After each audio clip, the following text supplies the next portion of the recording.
thank you everyone for joining us. Our last meeting before we all spent a little time with friends and family over the Thanksgiving weekend. I'm going to first start by Councilor Stevens. Thank you for hosting the breakfast this morning, and Chuck Say, I don't know if Chuck's here, and the folks at the Disability Rights, not DRC, the Governor's Commission on Disability, it's all part of the same family. And we got a great presentation downstairs, which was really great just about all the great things that they're doing with the disability community. But with that, I'll kick it over to you. Pledge first.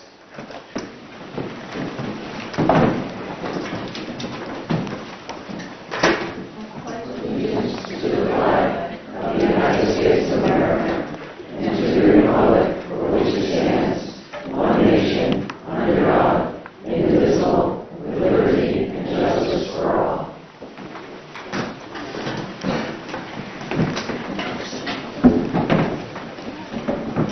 Good morning and happy Thanksgiving. I'd like to start with a presidential proclamation honoring Thanksgiving from our nation's 35th president, John F. Kennedy. Let us renew the spirit of the pilgrims at the first Thanksgiving, lonely in an inscrutable wilderness, facing the dark unknown, with a faith born of their dedication to God and a fortitude drawn from their sense that all men were brothers.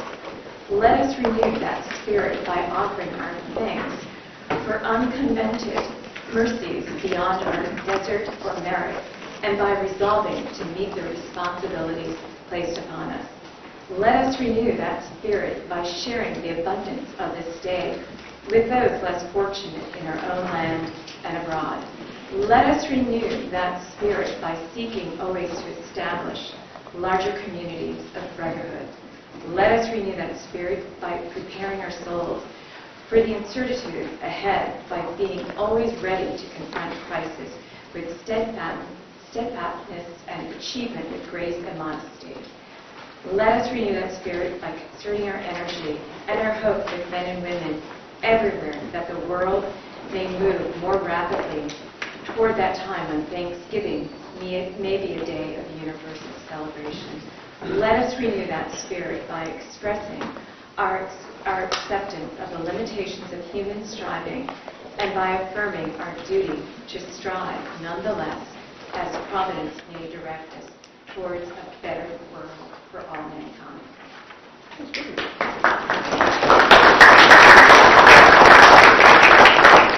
So in that spirit, we have a couple, we have a proclamation, our own state proclamation recognizing Thanksgiving today. As we do often, we have the Society of Mayflower Descendants. And we have Patty come on up. And if the folks from the society want to come join us, it's just a great opportunity. It's, as those very nice words from President Kennedy reminded us, it's really about gratitude, right? And being thankful for our blessings. Everyone has challenges, and we're always willing to take those challenges on. But Thanksgiving is a great time to, again, just remember what those blessings are, be thankful for them, and hopefully be able to share not just with us here within the United States, but people, I think folks don't realize, Thanksgiving is actually, it's not celebrated, but it is recognized across the world because, frankly, everyone could use it a little bit. But it all started with the descendants of the Mayflower, so we have folks from the Mayflower Society. Hi, thank you for having us. We started in 1930, and actually in 1930 we commissioned the bronze plaque that's downstairs on the wall to commemorate the Mayflower. All of us have descendants who came on the Mayflower, and we have over 700 members. And just here in the state? Yes. Oh, just in the state, yes. And so in 2020 we celebrated our 90th anniversary. Wonderful. And we have a new plaque at Odiorn Point State Park that we thank the state for giving us the land to put that there. Absolutely. Absolutely. Well, so a couple things. Are there regular meetings? Yes. Are there gatherings? Like, how does it go into this month that everyone kind of comes together? How does it work? And we have meetings twice a year in May, and in November we have a compact meeting in November where compact is signed. So yeah, we have a website if you want to find out more. NHMA mayflower.org. And does each person have to be able to trace the genealogy back, I assume? Yes, absolutely, every generation, births, marriages, deaths. Do you ever have new folks that come and say, hey, I think I'm just sending up the Mayflower, and then you have to go through the whole process? Oh, all the time. Oh, really? Yes. Oh, no kidding. We also have friends of the Mayflower. If you are not a descendant, but you'd like to participate. Oh, great, like an auxiliary group. That's great. Hey! That's great. So a proclamation state proclamation recognizing Thanksgiving Day, November 24th, 2022, whereas the autumn of 1621, the Pilgrims held a 3-day feast to celebrate the plentiful harvest they reached following their first winter in North America, and whereas the first National Thanksgiving Day, proclaimed by President George Washington, was November 26, 1789, and President Abraham Lincoln proclaimed the first annual national holiday in 1863, establishing the date as the last Thursday of November at the behest of nationally celebrated editor and author and daughter of New Hampshire, Sarah Josepha Hill. And whereas on Thanksgiving Day, New Hampshire citizens and all Americans come together to enjoy the fellowship of family and friends with a feast that symbolizes the many blessings of our lives. And whereas while Thanksgiving is a time to gather in a spirit of gratitude with family, friends, and neighbors, it's also an opportunity to serve others and to share our blessings with those in need. And whereas as citizens we pause to consider our good fortunes and are especially mindful of the heroic men and women who serve and have served our country, now therefore I, Christopher T. Sununu, Governor of the State of New Hampshire, do hereby proclaim November 24, 2022 as Thanksgiving Day in the State of New Hampshire and call this day to the attention of all of its citizens. Thank you so much. Thank you. You guys want to come up for a photo? Great. You guys are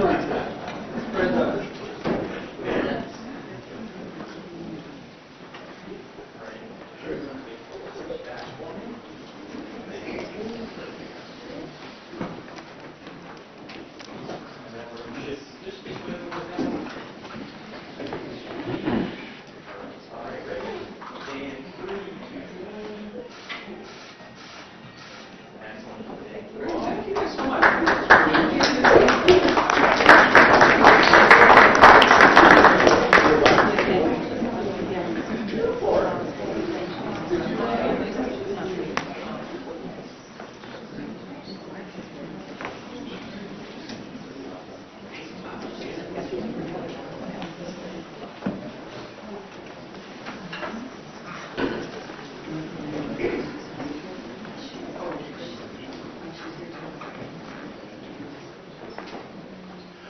So we do have one more commendation today. As we always try to do, we have citizens and organizations across the state that always just go the extra mile. And so we're honoring someone today who is no stranger to the State House or nonprofits or state government or pretty much anything that makes our communities work.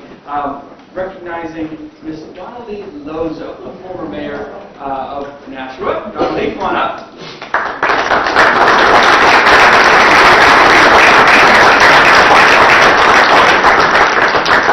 I was trying to remember when Janet came up with the idea of recognizing all the different things that Donnelly did. I was trying to remember where we had met. Well, you were 12. I was very young. And I kept going back. I was like, no, when I was 20, no, when I was 16, no. And I kept going back. So it was quite a while. But you were like 13. So, yes. For those who don't know, and I'll read the commendation here in a second, but Donnelly has really been involved in a little bit of everything. Every time I have asked for, whether it's myself looking for some assistance or advice, whether it's in health and human services or good local government or understanding how things actually work at a very localized level, Donnelly has been not just, I wouldn't say just an advisor, but a friend and someone that a lot of us across state government can really lean on. Her work with Southern New Hampshire Services, with the CAP agencies, her work as a former mayor, as someone who's integrated in the community and all these different things. Every time I'm at a dinner or an event in the greater Nashua area, every time. You're there every single time. And I always think that I have to go to a lot of events, but you always seem to be there. And it really does mean a lot. I think having you there just means a lot because you not just participate in these groups, but you get into the details, which is great. I mean, a lot of folks are on boards, but but you actually get into the details and provide that in-depth knowledge base. And I personally have asked a lot of you, and you always come through every time without question or waiver, and have been just a huge resource to the state. So, a commendation recognizing Donnelly Lozo. This is long, so bear with me. There's a lot here. There's a lot. So whereas Donnelly Lozo has a long career of public service, first being elected to the New Hampshire House of Representatives at the age of 24, and would go on to represent Nashva's Ward 5 for 8 terms in the House, and be appointed as Deputy Speaker of the House before her tenure was complete.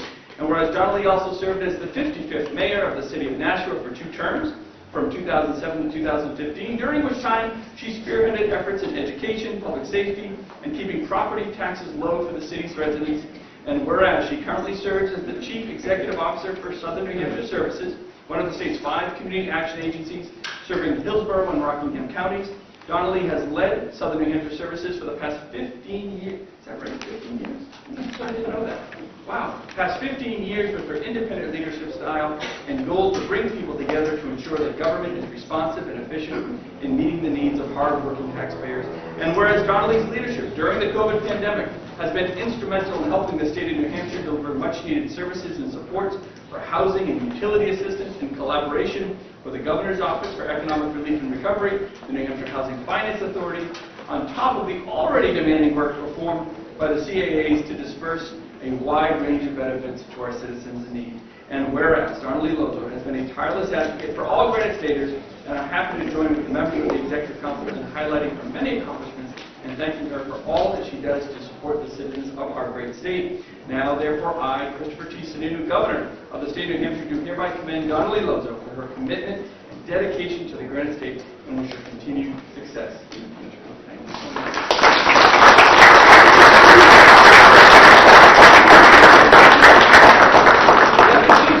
I have to say that Donnelly has been a comfort, a source of strength for my constituents, especially my senior citizens during this turbulent time, either be confronting evictions or struggling with heat.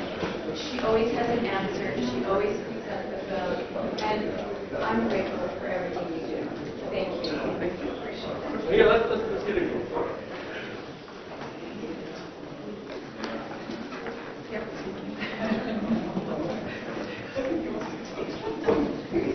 You can't, I'm just telling you, you can't take the photos. You come on up.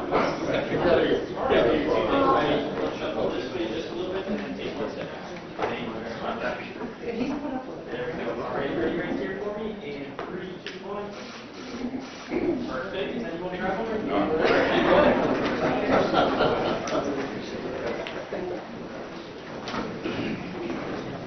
We'll be working together, Ed.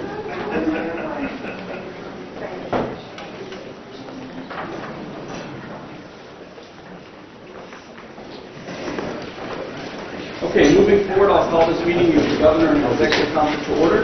I'm going to begin by asking for a motion to approve the meeting minutes for the November 2nd, 2022 council meeting.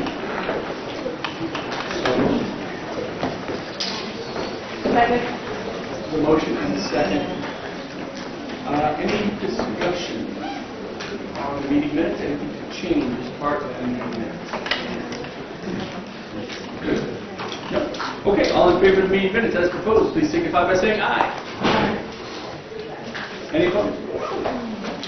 Okay, with that, the meeting minutes are approved. Next, on the Office of the Secretary of State, we have our civil commissions. Could I get a motion to adopt the list of civil commissions? We have a motion and a second. All in favor of the list of civil commissions, please signify by saying aye. Aye. Any opposed? The list of civil commissions is approved. Are there any new names placed on the list of civil commissions? Councilor Kennedy.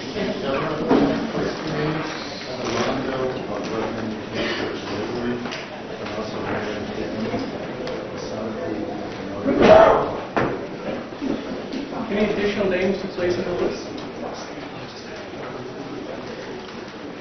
Okay, with that, the matter of civil commissions is concluded. We have a couple resignations to accept today. From the Board of Licensing for Alcohol and Other Drug Use Professionals, may I please have a motion to accept the resignation of Donna Jones, Donna Jones in Manchester. Any discussion? Hearing none, all in favor signify by saying aye. Aye. Any opposed?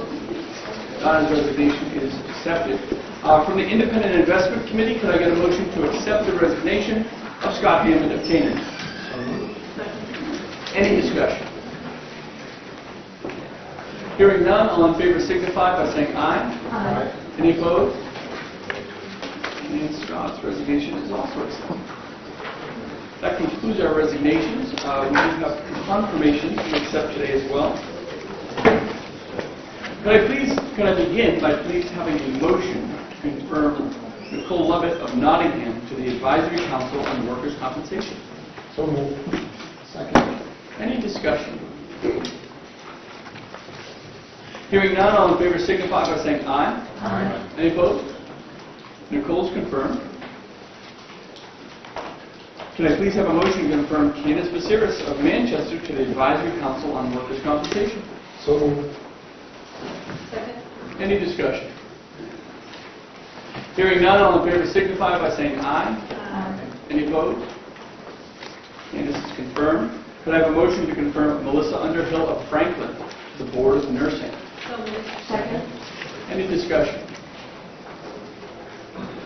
Hearing none, all in favor signify by saying aye. Aye. Any opposed?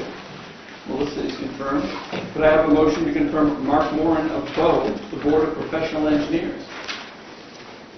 So moved. Second? Any discussion? Hearing none, all in favor signify by saying aye. Aye. Any opposed? Mark is confirmed. Could I have a motion to confirm Paul Mullen of Amherst to the Board of Professional Engineers? So moved. Second.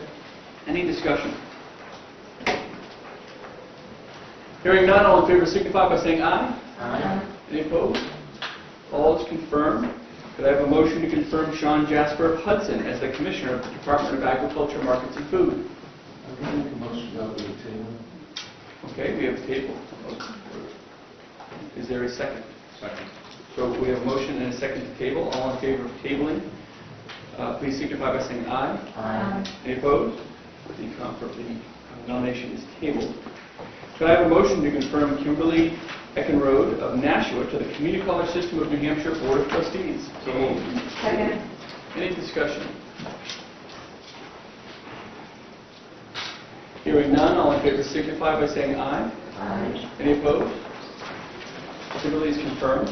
Could I have a motion to confirm Don McGinley of New Boston to the Connecticut River Atlantic Salmon Compact? So moved. Second? Any discussion? Yeah, Councilman. I had a very long, enjoyable conversation with this nominee. He really knows his stuff about fisheries, and I think he'll be an excellent choice. That's great. Any further discussion? Okay, all in favor of Donald McGinley, please signify by saying aye. Aye. Any opposed? He's confirmed. Could I have a motion to confirm Jennifer Griffin of Ackworth to the Connecticut River Valley Resource Commission? So moved. Second. Any discussion? Hearing none, all in favor signify by saying aye. Aye. Any opposed? Jennifer's confirmed. Could I have a motion to confirm Tom Thompson of Orford to the Current Use Advisory Board? So moved. Second. Any discussion? Hearing none, all in favor signify by saying aye. Aye. Any opposed? Tom is confirmed. Could I have a motion to confirm Bethany Cottrell of Andover as the Director of the Division of Licensing and Board Administration for the Office of Professional Licensure and Certification? So moved. Second? Any discussion? That's a long title. All right, hearing none, all in favor signify by saying aye. Aye. Any opposed? Bethany is confirmed. Could I have a motion to confirm Andrea Lamoro of Plymouth to the Lakes Management Advisory Committee? So moved. Second? Any discussion? Hearing none, all in favor signify by saying aye. Aye. Any opposed? Andrea is confirmed. Could I have a motion to confirm Jared Loreo of Meredith to the Lakes Management Advisory Committee? So moved. Second? Any discussion? Hearing none, all in favor signify by saying aye. Aye. Any opposed? Jared is confirmed. Could I have a motion to confirm Susan Price of Moultonborough to the Lakes Management Advisory Committee? So moved. Second. Any discussion? Hearing none, all in favor signify by saying aye. Aye. Any opposed? Susan is confirmed. Could I have a motion to confirm Joseph Nash of Manchester to the Mechanical Licensing Board? So moved. Any discussion? Hearing none, all in favor signify by saying aye. Aye. Any opposed? Mr. Nash is confirmed. Could I have a motion to confirm Angela Brown of Randolph to the New Hampshire State Council on the Arts? So moved. Second. Any discussion? Hearing none, all in favor signify by saying aye. Aye. Any opposed? Angela is confirmed. Could I have a motion to confirm Jose Manuel Lezcano of Keene to the New Hampshire State Council on the Arts? So moved. Second. Any discussion? Hearing none, all in favor signify by saying aye. Aye. Any opposed? He's confirmed. Could I have a motion to confirm Cecilia Ulibarri of Nashua to the New Hampshire State Council on the Arts? So moved. Second. Any discussion? Hearing none, all in favor signify by saying aye. Aye. Any opposed? Cecilia is confirmed. Could I have a motion to confirm Keith DuBois of Barrington to the New Hampshire Water Well Board?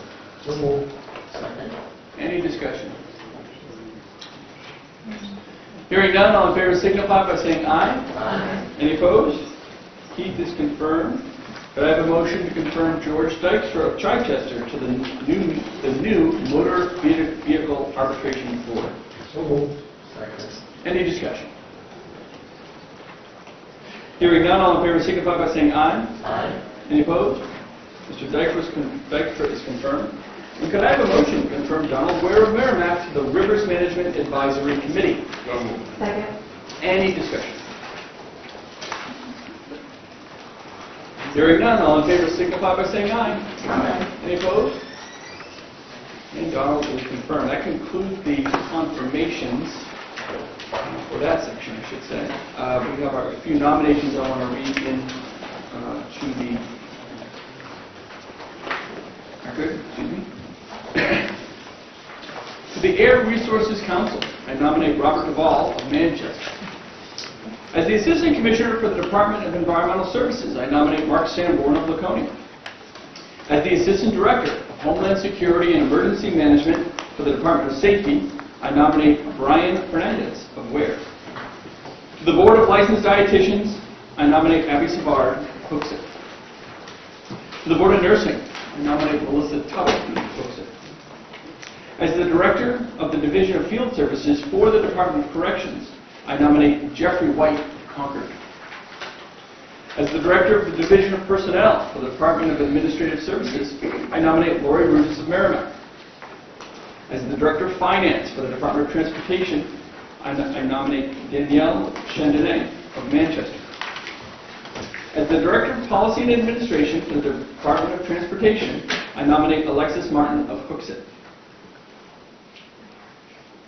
To the Juvenile Parole Board, I nominate Jorge Santana of Concord.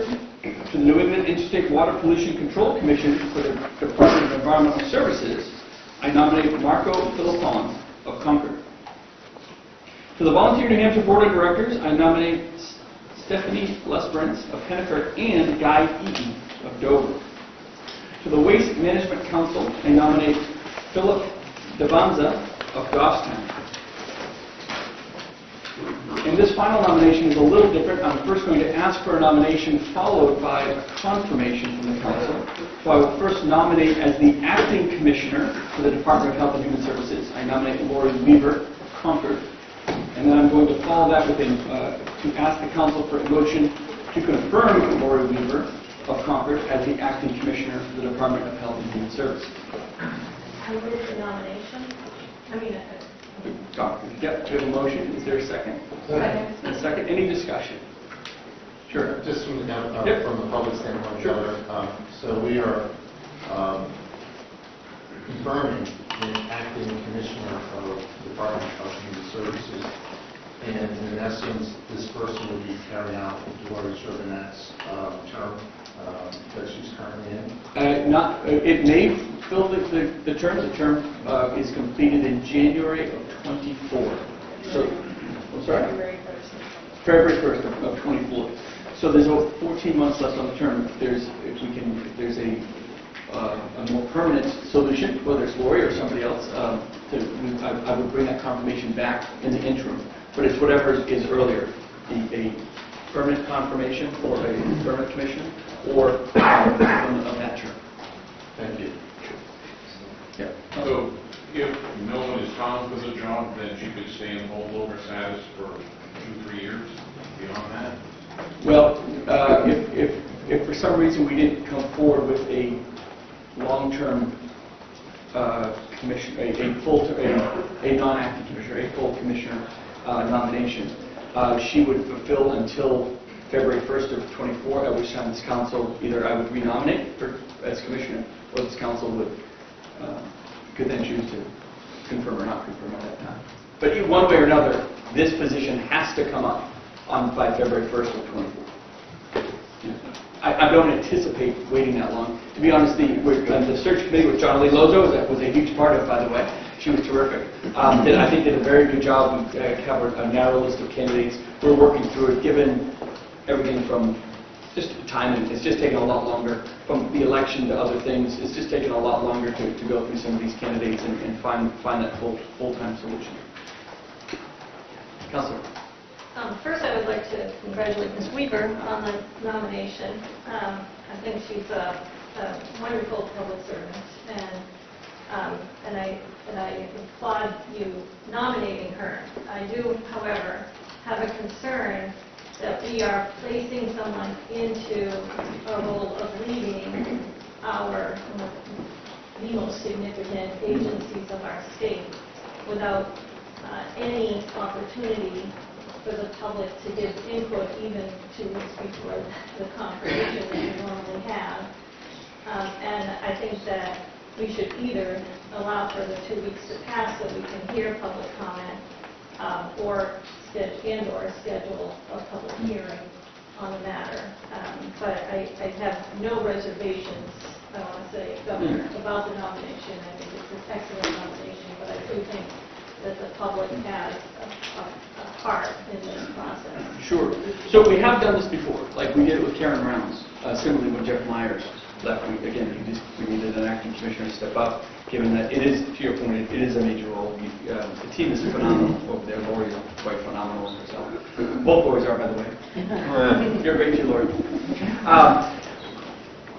But again, given where we are, just to make sure that it is a department that needs a lot of decision-making and final sign-off on a lot of things. So to have that not, given that there could be a gap between Commissioner Chauvinette leaving and somebody else stepping in. And we have done it before with precedent. That's why we have the deputy commissioner. Are you the deputy commissioner? Sorry, I always get the titles wrong, associate deputy and assistant. We do have the deputy commissioner just stepping up. If anything, at a minimum, you need the signatory authority, which is why I'm asking to go forward with the confirmation immediately. It doesn't mean the public can't have input and can't have comment in it, but it is an acting position. That's my understanding is Commissioner Chauvinette's resignation is effective December 16th, and we have another meeting on December 7th, which would allow 2 weeks for the public to comment, and then we can vote on the 7th as we ordinarily do the nomination. Is there any reason why does this require a hearing? I don't think it does. It doesn't require a hearing by But the council, statute, no. but the council, yeah, council can have a hearing on anyone they want, of course. But Governor, I'm not comfortable moving forward with this, only finding out 2 hours ago about this nominee. I agree with Councilman Warmington that the process here is flawed. That is absolutely no reflection on the nominee's ability to do this job. But I feel like the process is flawed and I can't vote for this at this time. so let me ask, what happens, let's say the council holds a hearing, or doesn't hold a hearing, let's say the council wanted to confirm an acting commissioner. Does the deputy commissioner automatically move into the role? Who has Human Services. Yeah, so if no acting commissioner is confirmed as of December 16th, the HHS statute is unique. It doesn't give the deputy commissioner the authority to step into the role, so I think that's why an acting commissioner is being appointed. So if December 16th comes and no one's confirmed, there would be no one with signatory authority or anything like that. So we would need an acting commissioner as of December 17th. But the deputy doesn't automatically step in. Doesn't that tie the council's hands that they have to vote for somebody? Because you need a, if they just, for whatever reason, if the council chose not to move forward with an acting commissioner, and because the statute is so different within HHS, what would happen within the department? You know, I mean, Well, Practically, yeah, practically, things would get delayed and stopped until someone were put in for some period of time to act on that. someone will confirm by the council. Yes. But it must be confirmed by the council. Yes. Okay. So, Governor, we're here to serve the people of New Hampshire and make sure our HHH office is running at full speed and we have that signatory authority and leadership. I'm not opposed to having, public hearing and voting on the nominee, the second meeting in December so that the public can weigh in. I mean, obviously, we're kind of experienced counselors here. We probably know the questions that we're going to ask, but the public might ask other questions that we didn't think of. So I'm not necessarily opposed to that, but that's up to the wishes of the council. So is there, I would just say it needs to be voted on at the next meeting, December 7th. The meeting after that isn't until after Commissioner Shibboleth has departed, so it would need to be voted on. so is that a motion to table? And I don't want to infer, but is someone motioning to table the confirmation? Well, I think we're trying to get to a point where, we agree on a public hearing and also a confirmation. Yeah, I'm asking for a confirmation today. If you choose to table it, that's your choice. So you guys, someone needs to motion to table it, second and then table it. Or wrote it down. Because we have a motion and a second to confirm right now. Well, we surely can't confirm and have a public hearing. Or can we? Move the table. So there's a motion and a second to table. On favor of tabling the confirmation of the nomination, please signify by saying aye. Yeah. Okay, so there's no tabling here. Sorry. So you're saying no to the tabling, correct? Okay, great. So I heard 3 no's to the tabling, so I would go back and ask you for a motion to confirm. I'm only confirming because I think this is a very important position and we need a signatory authority. Yeah. So, further discussion, sure. So just to be clear, if we were to table this today, we would vote on it on December 7th. It would give our constituents an opportunity to give us input, and it would give us an opportunity to have a conversation with Ms. Weaver before the confirmation on December 7th, with Commissioner Shibboleth not leaving until December 16th. So no problem with the authority if we were to table today for a vote on December 7th. We handle this as we do every other nominee. Are you directing that at me? Are you suggesting we have a public hearing before December 7th? I honestly don't. I don't really care as much about whether we have a public hearing for this acting position as I do giving the public 2 weeks to give me input and giving me an opportunity to have a discussion with Commissioner, with soon-to-be Commissioner. Please. No, you make a good argument. Very good argument. We can accomplish everything that we need to accomplish by December 7th. So I guess I'm the pivot point. So, Do you want to remake the tabling motion? yes. Okay, I will table so that we have input that, towards the candidate and that we can have some discussion. So I have a new motion to table and a second. All in favor of tabling this on this Weaver's confirmation to give time for the public to have input over the next 2 weeks, please signify by saying aye. Aye. Any opposed? With that, the tabling motion does pass. And there it is. We'll get into it. I'll let you guys decide whether you want to hold a hearing or whatever. That's completely under your purview. I want to solicit input from the public. Okay. Now we're moving on to our consent calendar. So I'll begin by asking for a motion to adopt the consent calendar agenda. Second. Any discussion or request to move a singular item for the discussion?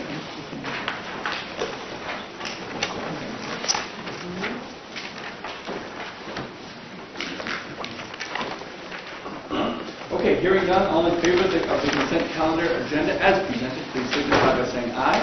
Aye. Any opposed? The consent calendar is approved.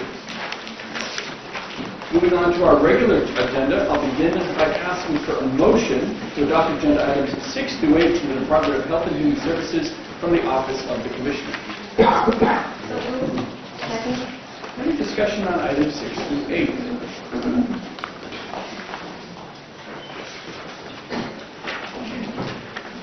Hearing none, all in favor, please signify by saying aye. Aye. Any opposed? These items are approved. I'll now ask for a motion to adopt agenda items 9 through 12 from the Department of Health and Human Services and the Division of Finance Procurement. Second. Any discussion?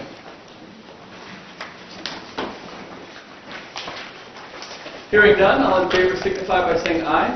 Aye. Any opposed? Items 9 through 12 are approved. Could I have a motion to adopt agenda item 13 from the Department of Health and Human Services from Glen Cook? Second. Any discussion? Okay, hearing none, all in favor signify by saying aye. Aye. Any opposed? Item 13 is approved. I'll now ask for a motion to adopt agenda items 14 through 19 for the Department of Health and Human Services from the Division of Public Health Services. So moved. Second. Motion and a second, thank you. Give everyone a moment and see if there's any discussion on 14 through 19.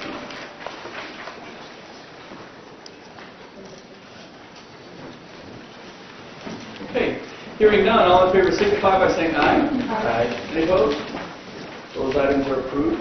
Could I have a motion to adopt agenda items 20 through 26 from the Department of Health and Human Services from the Division of Behavioral Health? Although please note that item 25 is not currently used.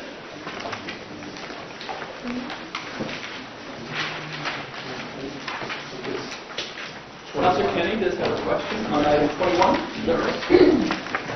Please see MOU. Yes.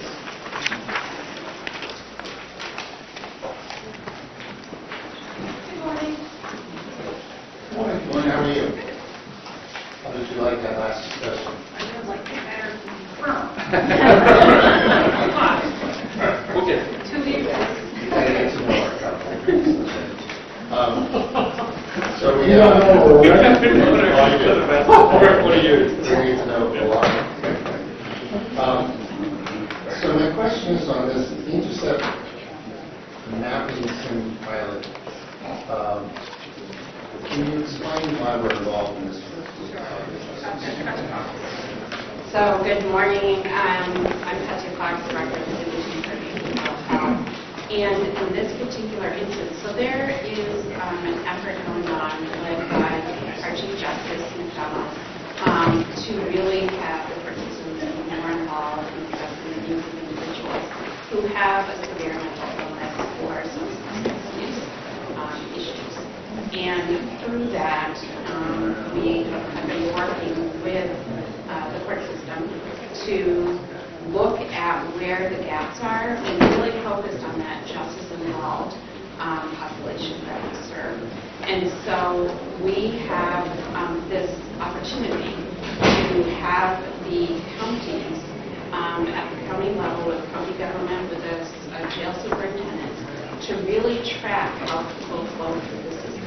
And the idea is that you intercept before they get to the jail, before they get to further involvement. So the intercept has 6 steps, and the first one being at the community level, and then it goes all the way through to incarceration.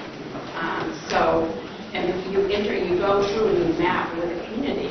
And the idea is to bring the regional partners together and see where you could have intercepted to make a difference. I guess my concern was mapping, is that tracking? Is that- Oh, absolutely not. This is about systems, it's not about individuals. It's really about a system. So Would it's that be better with it? or taking a hypothetical and how someone would move through the system, but it's not real life, it's simulated. Oh, yes. Yeah. All right. Further discussion on this or any of the other items on this behavioral law? Okay, all in favor? Items 20 through 26, with the exception of 25. Please signify by saying aye. Any opposed? Those items are approved. Could I get a motion to adopt agenda item 27 through 33 from the Department of Health and Human Services from the Division of Economic and Housing Stability, although please note that items 28 through 30 are not used. Second. Any discussion? Councilor Seaver. Good morning, Commissioner. In regards to agenda item 33, this is funding in the amount of $415,000 for cold weather solutions. Our concern is $85,000 is being provided to the sole provider in Rockingham County. And when discussing the needs, we're seeing an uptick in seniors seeking housing, emergency housing by 5%. So my question is this the best that we can do? This is emergency winter sheltering. So this is when temperatures drop below a certain degree and they have people that are without housing need to come indoors due to the very cold weather. This isn't permanent housing. It's not even permanent by day. It is just based on the temperature that we do during the winter. Well, yeah, I understand with regards to being on rain, being under snow, but they're already stretched at max capacity. I mean, it was 100 with the occupancy pre-COVID. They're up to 123 positive. More is being expected of these nonprofit organizations. They are converting space. All I ask is that we consider if there's other funding that could potentially help out these nonprofits. I think it would be greatly appreciated.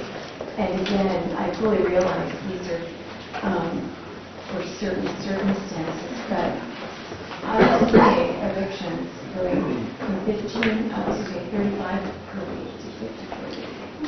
We have a lot of housing programs either through Gopher and our money or through our regular funding that come every winter, right? So this funding, both for emergency shelter and a couple of things on this agenda, is our normal funding. But there is a whole program for emergency rental assistance through Gopher that is getting to what you're talking about. Well, I'm well aware of the Gopher ERA 1, 2, but some are starting to get evicted. I just found out that West Haven and Salem is pivoting. We're going to see 290 residents evicted in record time. So I just, no fault of their own, but some are going to be evicted before ERA funding gets to them. So I just ask for consideration. And we can work with Rob Dappis over at New Hampshire Housing Finance Authority to see what other options and opportunities might be available. Great, I appreciate it very much. Council Warrington, I believe. Are any of the funds that are distributed to the cast, are they used for hoteling? No. So there's a couple of different programs in here. The two that we have here for the CAP agencies, that's for permanent supportive housing and rapid rehousing. So that's for actual housing. This winter sheltering item, number 33, some of that is going to CAP agencies because we did one per county. They are working with different community partners, and so it wouldn't go to hotel stays like the ERAF dollars, but if it was a really cold winter night and you're in a remote part of the state and there isn't a shelter, the agency does have the ability to use a hotel and arrange that. But it's not for the folks that are in the hotels today. Is there any limit on what the CAP agencies can pay for hotel rooms? And I'm asking this because there's been a concern expressed that the ERAS dollars are being spent, the ones that are being spent for hoteling people are that they are paying rather exorbitant fees for hotel rooms. And so I'm just wondering if there's a cap on what they can pay for the hotel. So the hotel stays in our dollars is really tiny, and it's not the default, it is the last solution. And so because the dollars in this, this was the first time we've done winter sheltering, this was GOFER money. We, tried to disperse it the best way possible. So they have limited dollars. So I know the agencies will work as hard as they can. And I know that when Commissioner Caswell comes and talks about the other program, I believe it will be focused. Yeah, it's a really good point. And when we literally looked at every single person being housed in hotels. Some of them were exorbitant. And we obviously there were no caps in place. We asked the community action agencies to negotiate as best as they possibly could. For the second round, I won't say the second round, this new funding that we're moving forward kind of post January 1st, right, when this program effectively is all going to end. I think what again, Taylor can talk to it a little more specifically. We did ask for some limitations to be put in there to make sure that there was enough coverage, not just through April, but especially if families had students or kids through June, so those kids could stay in, so to give them a little more flexibility. Also understanding that some of the rates, for example, if you're in Lincoln in the winter, that might be a very high rate. If you're in Seabrook in the winter, that might be a very low rate. So you do need some flexibility there, given the seasonal constraints that might be there, and not wanting to move kids out of, if they're in school, you don't want to necessarily move them out. So, but I think Taylor can speak a little bit more to that. But it's a very good one. Okay. Further discussion on any of these items? Okay. All in favor of items 27 through 33, with the exception of items 28 and 30, please signify by saying aye. Aye. Any opposed? Those items are approved. I'll now ask for a motion to adopt agenda item 33A from the Department of Health and Human Services from the Division of Children, Youth, and Families. So, The motion and second. Any discussion on item 33A? Hearing none, all in favor signify by saying aye. Aye. Any opposed? That item is approved. We do have a tabled item from Health and Human Services, formerly tabled item 17A. Is there any interest, or is there a motion to remove item 17A from the table? so second. There's a motion and second. All in favor of moving item 17A from the Department of Health and Human Services from the table, please signify by saying aye. Aye. Any opposed? With that, item 17A is removed from the table. Could I get a motion to adopt agenda item 17A? So second. There's a motion and a second. Any discussion? Hearing none, all in favor of item 17A, please signify by saying aye. Aye. Any opposed? No. With that, item 17A. So that concludes our items from the Department of Health and Human Services. And we have our items in our agenda from the Department of Transportation. So I begin by asking for motion to adopt agenda items 34 through 52 from the Department of Transportation.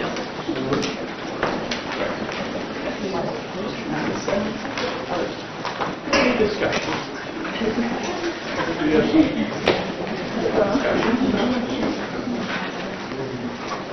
Commissioner? I think the Commissioner and people of this will put her on the cell.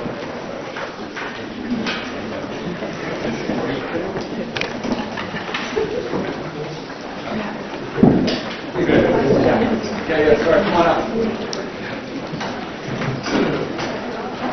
Yes, the great HHS to DOT shift. Councilor Stevens. Any questions? Well, Commissioner Sheehan, how many more days do we have here?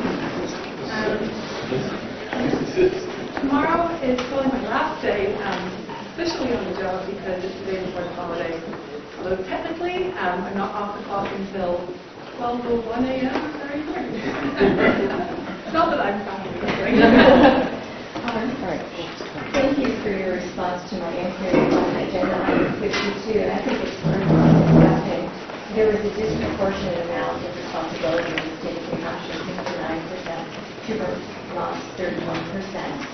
And we discussed the high water mark in Vermont as being that determining factor as to how it is paid. And Attorney General Ferrella will be going out to visit those high water marks this spring. So I think it's worth discussing. I think Councillor Kenny is very familiar with this issue. But yes, there was a lawsuit that went all the way to the Supreme Court over the jurisdiction and who should have control of the Connecticut River. And this was a dispute between New Hampshire and Vermont. Ultimately, the conclusion was that the state line would be established at the new high water mark on the Vermont side, which was to New Hampshire's benefit at that time. Unfortunately for us in the transportation world, that means that we then own the majority of all the bridge structures that cross the Connecticut, and that's why we pay a much higher percentage. Typically, the arrangement between states is the state line is the middle of the structure, and so you each pay half of the cost of the bridge. But that's why you will see items that come forward, and the percentage that Vermont contributes varies based on the exact location of the state line. Thank you. I personally think it's best that we're taking care of maintaining the rivers. Not that I don't trust Vermont, but I just know we're going to do it. That's all. I just know it's going to be better, much better. Councilwoman. First of all, I want to say thank you for your service to our state, and we will miss working with you, and we have appreciated your time working with us. I just wanted to also talk about item 52, and the reason being that there is the bridge in Lyme to Thetford, and that bridge is going to be redone, and it's going to require the closure of that bridge. And so my question to Cass yesterday was, is this the next bridge south? Is this the bridge that the people in Lyme and Thetford are going to be trying to use to get around? And are these two bridges going to be under construction at the same time? He tells me they are going to be under construction at the same time. And I know that on the map, it might look like maybe the one north of the one in Lyme is the one that people will use. But have we done any work to make sure that in fact this isn't the bridge that people will use? I mean, because that's just the way they travel for work, for grocery stores, whatever. That we're not putting an additional burden on the people of Lyme and Thetford, people of Lyme, that are going to be without a bridge for people. So my understanding is the traffic volumes on this structure are about 2,100 vehicles a day. So what's challenging for us when we look at detour routes is knowing exactly where people are coming from and going to. And so when we quote the length of a detour, it's always assuming the worst case. That if I'm on one side of the bridge and I have to get to the immediate other side, what will the longest detour possibly be? But we've been working with the two communities for quite some time. It was not our desire to have the structure closed for as long as it's going to be closed. As you know, we advertised the project with a much tighter construction duration, and the industry responded. They just couldn't meet that schedule, and so that was why we had to rebid, and we're in this unfortunate situation. It's a stark structure. To preserve it, we have to do a full rehabilitation, and given the width, it's just impossible to do it with staged construction. And so we have been looking closely at the traffic numbers. Yes, there will be some individuals who will be more significantly impacted by both these bridges being under construction because of their specific trips. But the vast majority have other alternatives. It doesn't make it any easier for those particular individuals, but at the end of the day, we have to do what we can to preserve these structures, and they're both to use attention at this time. Well, I thank you for scheduling another hearing on the Lyme Thetford Bridge. I guess I would just like for this issue, the fact that this bridge, the Ledgers Bridge, is also going to be under construction at the same time, to be presented at that public hearing so that we can hear public input about that as well. We'll make sure that the presentation materials next week discuss both bridges and the exact schedules for each project and how there might be impacts. Thank you.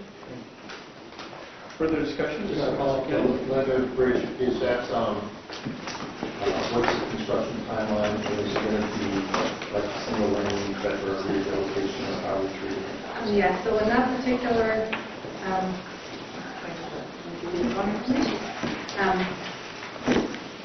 that project will be under construction right now. The final completion date is scheduled for June of 2024. That particular project is using alternating one-way traffic. So we will maintain one-way in each direction at each time, but it will have limited capacity during the construction. So that's the point that would need to be brought to the state for this year. So we'll make sure that the public meeting and set for next week will go through. Okay. And so I have another agenda item, number 38. So we've been talking about selling off rest stops for years. Yes. And it seems like in a big concrete, you have a rest stop that you're selling that we talked about in April, that went through Long Range to run the rest stop. And so can you explain why there was a delay from April to now? What was going on really at the local level for them to acquire the property? So we have a long drawn-out process selling all four of the rest areas that have been closed a number of years ago. So for the rest of the council, it was Epsom, Shelburne, Antrim, and Rumney. And Rumney is the last one, I believe, to come before the council. So in each circumstance, we've had to put a long range and request permission to sell, market the property, and then once a buyer was identified, they have to secure their funding, and then we also require a survey if we're adjusting the layout. So most of the rest areas require the highway layouts. We have to establish them in individual parcels. So that process just takes time. So even when we have the authority to move forward, we're working with the communities closely to make sure that if the town is the buyer, that we give them adequate time to go through that process. And so it just takes several months, but we're glad to have this item before you today. So there was one point where the town was not wanting to conduct a survey, they wanted the state to do the survey. Ultimately, we did the survey. I believe the town did, that's all been done. Okay. Well, for anybody who travels up, that road, past the Polar Caves, on the right-hand side, that's a wonderful old rest stop that the town of Rumney is going to use for recreation purposes and access point to the Baker River. So it's a great piece of property, so I'm glad to see it's in the hands of good stewards. And this is the last one. This is the last one to come to the council, yes. We've been working through the process for each of the parcels. We technically haven't closed on the sale of Antrim, although we have the authority to conduct that transaction. That's one where we're just working on the final paperwork now. I got an update this morning. Thank you. Councilor, right again. Thank you, Governor. Commissioner, I'm shocked that this being your final meeting, you don't have something on 4A on that agenda. I do, Councilor. There's 3 compensated awards items. I would have been disappointed if you didn't ask about 4A at my last meeting. I wouldn't want to disappoint you. So we're continuing to work through the right-of-way process for the second and third contract. Primarily, we're finishing up the acquisition and paying out the relocation expenses for those individuals impacted by Contract 1 that's under construction. For anyone who's been traveling on 93, you'll see all the activity. And then really the effort in earnest right now is securing all the rights that we need for the next contract. So there's a lot of activity, and that's why we're continuing to provide with the reports monthly on the status of each parcel. Thank you. Further discussion on any of these items from DOT? Okay, hearing no further discussion, all in favor of items 34 through 52 from the Department of Transportation, please signify by saying aye. Aye. Any opposed? Any items are approved? Thank you. I don't think I can stop. So I think I've been confirmed 3 times in the 7 years I was in this role, just because of the timing of when I joined the department. Twice the governor was sitting at that end of the table with the councillor, and then once in his current seat. So I just want to say publicly thank you to then Governor Hassan, now Senator Hassan, for nominating me originally, and to the governor for allowing me to continue in this role. It's been a job of a lifetime, so thank you.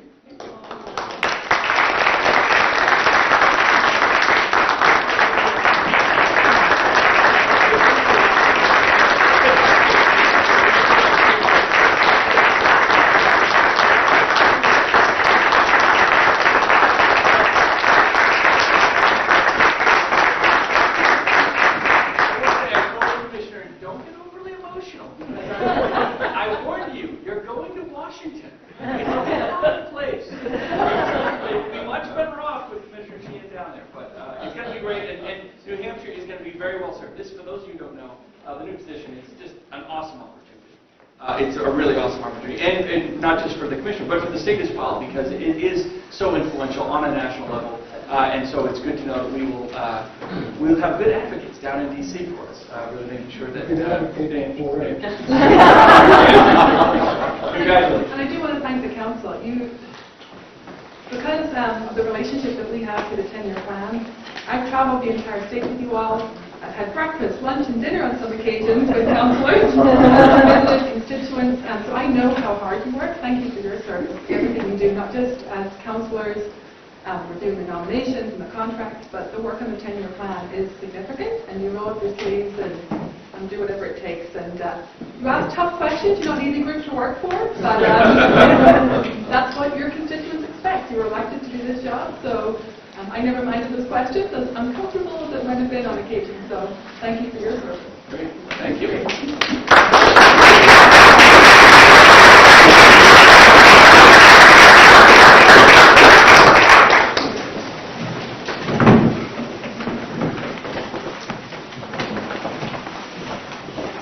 Okay, so moving forward, I'll ask for a motion to adopt agenda item 53.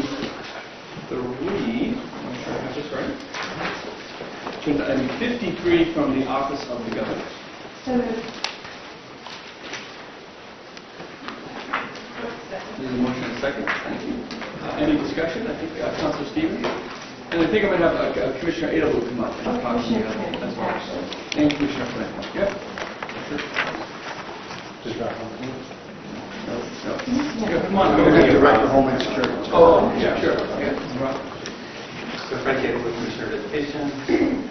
Morning, Rob Oxon, Director of Homeland Security and Emergency Management. Morning, Bob Quinn, Police Department Safety. So, well done. At the June 1st Executive Council meeting, Commissioner Quinn, you said that there was no issue of greater importance to public safety than the safety and security of our children in their schools. So since that time, we've had 2 rounds of grant funding for 341 schools, totaling, $13.6 million. My constituents, my families are elated. And I just want to thank you and the team, and I know it was a team effort, for getting those grants processed and out the door, so thank you. I have to give the credit to Director Bob Suda of Homeland Security, so he is leading that team now. So thank you very much. Is there any more? Is there another round of funding? So we're working on some additional. We're on the federal side, right? So there could even be more opportunities down the road. Further discussion on this item? Okay, great, thank you. All in favor of item 53, please signify by saying aye. Item 53 is approved. Could I have a motion to adopt agenda items 54 and 55 from the State Treasurer? Second. Second, any discussion? Hearing none, all in favor, signify. Oh, I'm sorry. Yes, Councilor Gaffney. I think the Treasurer is here. You had any backflow from that crypto cyber? The FTX? Oh, the national. Yeah. I don't know. Any exposure to that? Good morning, Governor, members of the council. Fortunately, we don't have any exposure to that. Unfortunately, I'm unable to provide any information regarding that case. I mean, it sounds like it's a situation that's being looked at, reviewed, hopefully regulate at some point. But fortunately, we don't have any exposure to those aspects. And so we do have a cryptocurrency commission that I put together. We're looking at some pretty hefty legislation, which I think will provide the state a great opportunity. And I know they're looking at what happened there to make sure that as we go forward in a regulatory manner for the state, where we would in the future be protected. But in that particular instance, it does look like the state had exposure.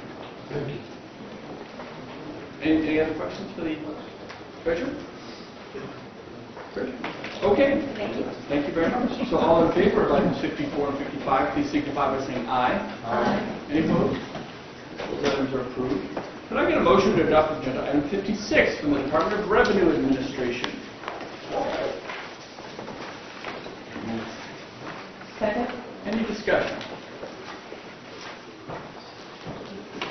Hearing none, all in favor signify by saying aye. Aye. Any opposed? 56 is approved. Could I get a motion to adopt agenda item 56A from New Hampshire Employment Security? So moved. Any discussion? Hearing none, all in favor signify by saying aye. Aye. Any opposed? 56A is approved. Could I get a motion to adopt agenda item 57 from the Department of Agriculture, Markets and Food? Any discussion? Hearing none, all in favor signify by saying aye. Aye. Any opposed? Item 57 is approved. Could I get a motion to adopt agenda item 57A from the Judicial Council? So moved. Second. Any discussion? Councilor Stevens. There it is. Yes, they're here. Oh, hi. Hello. Good to see you. How are you? The whole gang's here. Okay. Thank you. Good morning. Good morning, Governor. Good morning, Councilor. It's nice to see you. We're here because Sarah's leaving, and it's been a wonderful period of time working with Sarah. It is very sad to be here to ask you to do this salary adjustment so we can hire a replacement for Sarah. When we found Sarah, I thought I had gone to heaven and died. It was just wonderful. And she's done an incredible job, and I think all of you know the crisis that's been going on. And so it doesn't surprise me Sarah's going to leave. She's going to the court system. They do take everybody out of the Judicial Council over time. They're going to stop. They're going to stop. But Sarah's leaving, and this request is to provide an interim solution. I would like to thank Sarah for your 6 years of leadership. You've done a stellar job. And we all fully realize how difficult the past 2 years have been. The Pew Charitable Trust provided a study. It's across the nation. But I really wanted to thank you because you are passionate about this mission. So I thank you. And you always went above and beyond when I asked about the backlog. I mean, you went down to charge us, so I really appreciate everything that you've done, and you've done a great job, so thank you. Thank you so much, Councilor. I really appreciate those kind words. And I appreciate all of the support over the past several years. Made quite a lot of efforts from all of our allies with the judicial branch, the Attorney General's office, everybody sitting at this table has really come together to help us get through this crisis. Thank you so much. And I just want to say, this has nothing to do with the annex not having to eat. We're going to fix it. And water some days. Thank you all so much. Thank you. No, great, sir. Thank you.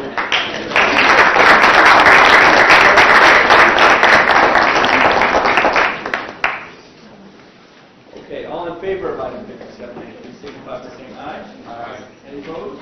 The item is approved. I'll now ask for a motion to adopt agenda item 58 from the Commission for Human Rights. Second. Any discussion? Councilor Warrington. I think the director. Yes.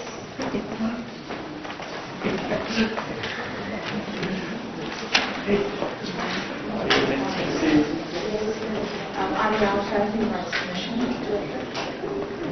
Thank you, and thank you for the conversation we had yesterday and this morning. I have heard from a number of people about the amount of time it takes from the time someone files a claim to their inspector, an investigator who's assigned to the file. And just wondering if you could update us on how long that is. I mean, we all know really, justice delayed is justice denied.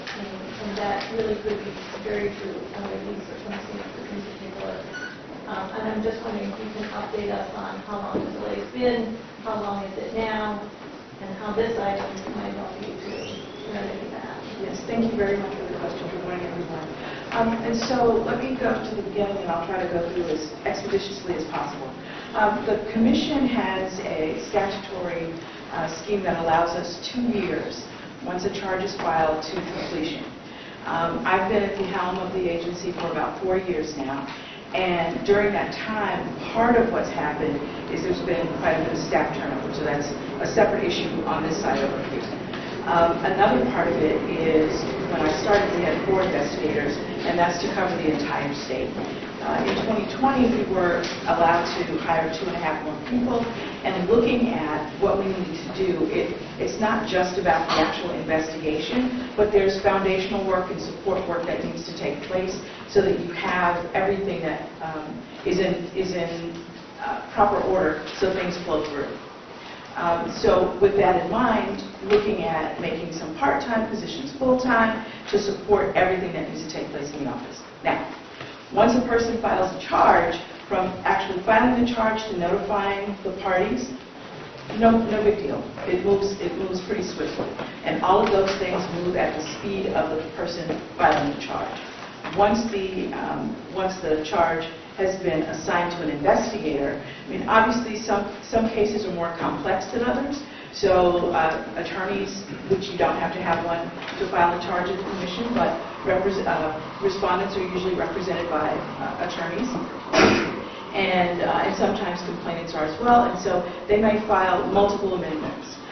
You may also have a situation where you have solo practitioners who let their cases stay with us for a while so we can hold on to them until they're ready to move forward, politely speaking. The issue has been with the number of charges that we get in. You could have one month where there are 9 charges that you docket. You could have a month where there are 25 that you docket. The distance between, the reason for the delay is the number of hands that are available in order to pull from the file to actually move forward in the investigation. So that's the part there's a hitch. Prior to COVID, I was working with our client counselor in the AG's office to look at our internal system and say, hey, what is it that we can do differently? Because this is the staff that I have. So what is it that we can do to move these things along? COVID happened, so that pushed us back a little bit, but the beginning of this year, we implemented that. Last year had a lot of staff buy-in, had the AG's office assisting us, making sure that we're staying true to what our responsibilities are. And with that, we actually closed 50 more, starting, and we didn't begin this new process until February of this year. We actually closed 50 more cases than we did the year before. So the process is working.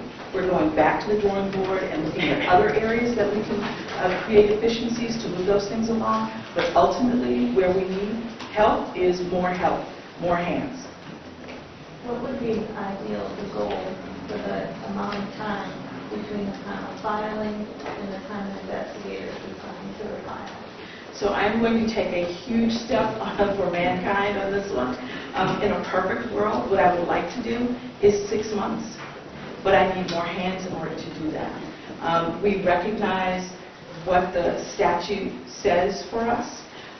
Yes, statutorily we have 2 years, but if we can finish something in 6 months or even less, then I think that is a better service to the citizens, but not just, and all the citizens, so not just the people filing a charge, but to the businesses as well. They would like to have this move forward as well and be done with whatever needs to be done. And we also allow people to mediate, so it's not just that you have to, there's an opportunity to complete your charge prior to an investigation. So we offer a free mediation program to anyone that wants to participate. And just one more, how does approval of this item help you to close that down? So there are a couple of things that we're looking at doing. With this case management system, what it does is we're very paper-driven. I see that you all understand that. And all of our files at this point are on paper. If someone is calling in and wanting an update, we're going to an Excel spreadsheet. So we do not have a database case management system that will allow us, if something else were to happen and we had to work remotely, everything is in the office, so you physically have to go and look. Having a case management system will not only allow us to track cases, and I have, as a director, can look at where we could have more efficiency, but what we also want to do is build a forward-facing or front-facing portal which will allow someone who has a charging desk to not have to call us, because that's what they have to do now. A voicemail, back and forth, they can put in their information and find whatever updates and upload information so that it makes that smoother. Further discussion? Okay. All in favor of item 58, please signify by saying aye. Aye. Any opposed? Item 58 is approved. Thank you. Could I have a motion to adopt agenda item 59 from the New Hampshire Insurance Department? Second. Motion and a second. Any discussion? Item 59. Hearing none, all in favor signify by saying aye. Aye. Any opposed? 59 is approved. I'll now ask for motion to adopt agenda item 1661 from the Department of Corrections. So moved. Any discussion?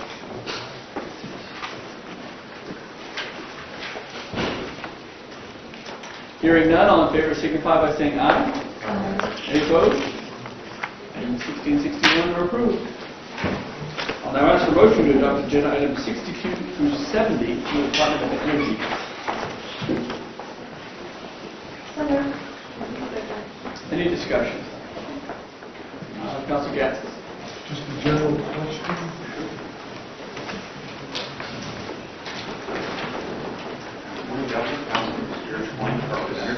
Of that $100 million that the governor put towards energy, how much of it has been used and how much is left? So the total ended up being around 35 million for fuel and electric assistance.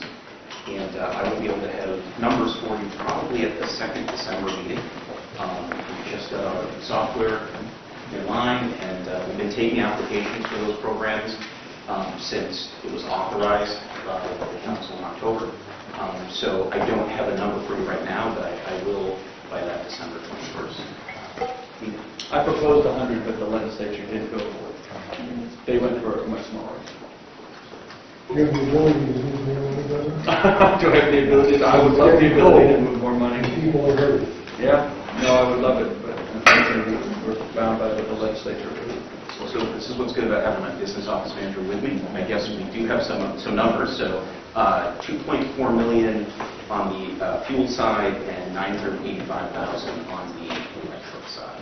And that represents the advances to the caps. We should start seeing invoices by Still first week money. of December. And there is. And then advertising, we just began our advertising campaign. The radio ad started today. So just for the holidays. So if we put this in perspective, in terms of these, we expanded the pool of folks that could be eligible for LIHEAP funds. What percentage of those have taken advantage of that program? Do we know? I don't know yet. So even though I have a number here, I'd have to go into this. We have to get the reports to pull the numbers. So I won't have those numbers until late December. Governor, when you say legislature, you mean fiscal? No, the legislature passed a bill in September that authorized new funds for the use of the expanded LIHEAP program. So it was the full legislature. They came back on veto day and passed this bill. Correct me if I'm wrong, you're remembering. And they passed something that was a little different than what I had proposed, both in terms of structure and amount. But it did increase and expand eligibility and allow more people to get more money. There's no doubt about that. Quite as robust as we had originally anticipated. Do you have the ability with executive order to allocate more funds? And I know that there's a lot there that hasn't been used. But I'll tell you. I don't. I can tell you, well, I'm sorry, go ahead. No, so anecdotally, one of the things we're seeing is that folks who qualified for LIHEAP in the past and didn't think they qualified, this new program through the outreach and advertising, we're bringing folks in that are applying and, hey, I qualify for LIHEAP. So our LIHEAP numbers, we're at 24,000 applications received, which is about what we certified in total last winter. So numbers are up, folks are applying, so that's a positive. And we've opened it earlier. So we opened November 1st. Instead of December, so we've opened it a little earlier, so that's good news, but there's a lot of folks that qualify that have yet to even apply. And so we're trying to get the message out. Everyone should at least try to apply. And there's a big, we were just literally talking about this yesterday. We had the fuel retailers, the heating oil retailers in here to discuss a lot of those dynamics and the aspects of getting on. I'm going to do my little commercial here because it's really important. But with you guys over there. Getting people on a fixed delivery schedule is very important. Getting, especially this weekend, the elderly. There's a lot of elderly folks that do qualify but have not applied. And so having individuals work with their parents or elderly folks within the elderly community to apply for these funds so that they don't go forward is really important. So a lot of it is unused funds from folks that could get the assistance but for whatever reason have not reached out. They can just do it with a phone call. They can do it to a phone call to CAF agency. They can do it on the website. It's super, super easy to apply. That's one of the challenges we're still seeing that there are a lot of folks that could get this money are not even asking. Is there any way we can notify them that there are funds available? It's difficult for that universe just because they're not in the system, right? So, our targeting has to be through advertising. So radio, social media, those avenues. We don't have this one. Have some sort of idea? They have their list from previous years for folks who qualify for live heat, but the expanded universe, they don't have that. So it's an advertising campaign, and we're advertising on major radio stations. So can I ask a question about oversight of the food assistance program? Because I'm hearing from some constituents that people who are in rented situations, if their rent also includes heat, electricity, I would think they would be more. Yes, it depends on the situation, though. And for some it is. I can get you the rules for the program. Sometimes it depends on what the situation is. So, for instance, if they are in, for instance, subsidized housing, right, where in those situations they don't receive fuel assistance because that's part of the benefit they're receiving. Yeah. Because what I'm hearing, and I don't know if it's accurate, there's been tough times, people start getting advantage. But some people are in those situations where it's part of their rent, as far as electric and heat, they're still applying when they're getting, the check. But I always thought it went directly to the retail. It goes directly to the vendor. So I got to probably track that one down, but I just don't want the system to be abused. If someone already has it in their rental agreement, heat, electricity, they shouldn't be applying for a lot of them. So I'll go back and talk to the program folks. If you have information you could pass on to us, we can track that. Yeah, great, thank you. Councilor Stevens.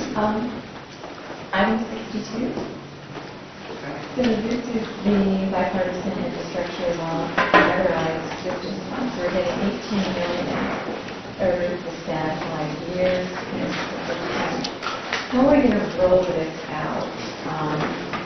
And to confirm that this is separate from the weatherization assistance program, correct? Well, it's additional funding for the same program. Okay. It's additional funding for the same program. So the same qualifications, all of that is included. In terms of rolling it out, we still work with the community action agencies. They administer the program. What you see in this item is we're bringing on full-time temporary staff to help administer those funds. Because it's considerably more than we typically receive in a year. We average about $1.5 million for the program. This is $18 million over 5 years. So an annual tranche, perhaps, will there be a second? Right. It will come in various tranches from the federal government over 5 years. Thank you. Further discussion? Okay, seeing no further discussion, all in favor of items 62 through 70 from the Department of Energy, please signify by saying aye. Aye. Any opposed? Those items are approved. Well, good morning, Ms. Drew. Good morning, Governor. You're not alone today. I am not. High Bridge Elementary from New Ipswich. Well, good morning. In Greenville. Hi. You guys excited? Yeah.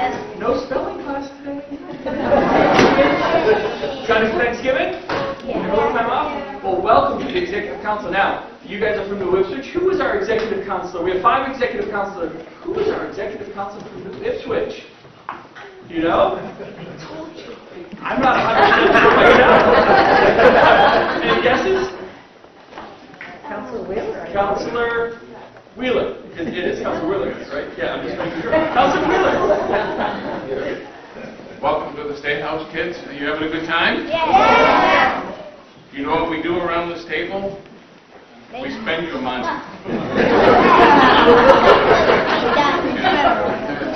Yeah.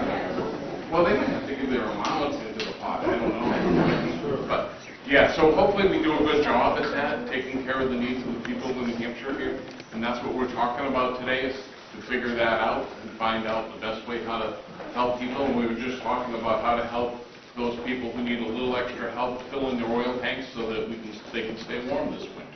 So that's one of the things the Executive Council does. So enjoy your trip to the State House. Would you like to shake the governor's hand? Yeah. Okay, all right, so let's good to see you. So why don't we come down this side? Back in the line.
Oh, sure.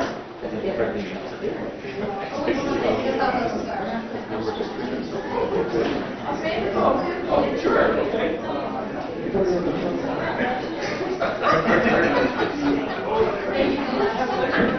Might want to take this one.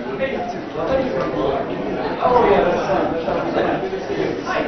Yeah, Chris, pleasure.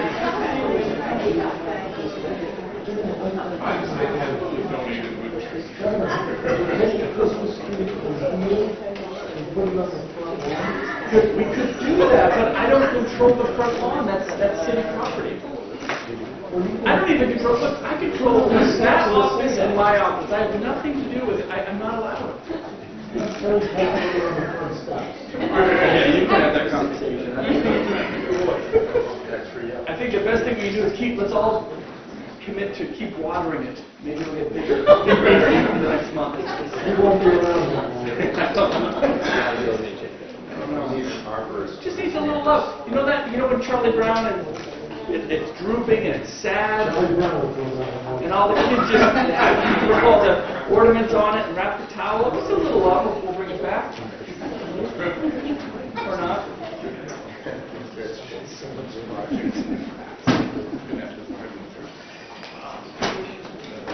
I'm sure Mayor Woodley's phone is blowing up as we speak. It should. Okay. Moving on, I'll ask for motion to adopt agenda items 71 and 72 from the Public Utility Commission. Can I get a motion? Motion. Is there a second? Second. Motion and second. Any discussion? Hearing no discussion, all in favor of items 71 and 72, please signify by saying aye. No? No. No, I'm sorry. Oh, sorry.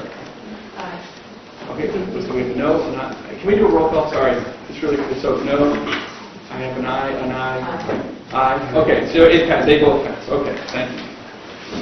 So I'll now ask for motion to adopt agenda items 73 through 74F from the Governor's Office for Emergency Relief and Recovery. Second. Any discussion? I think you team is here.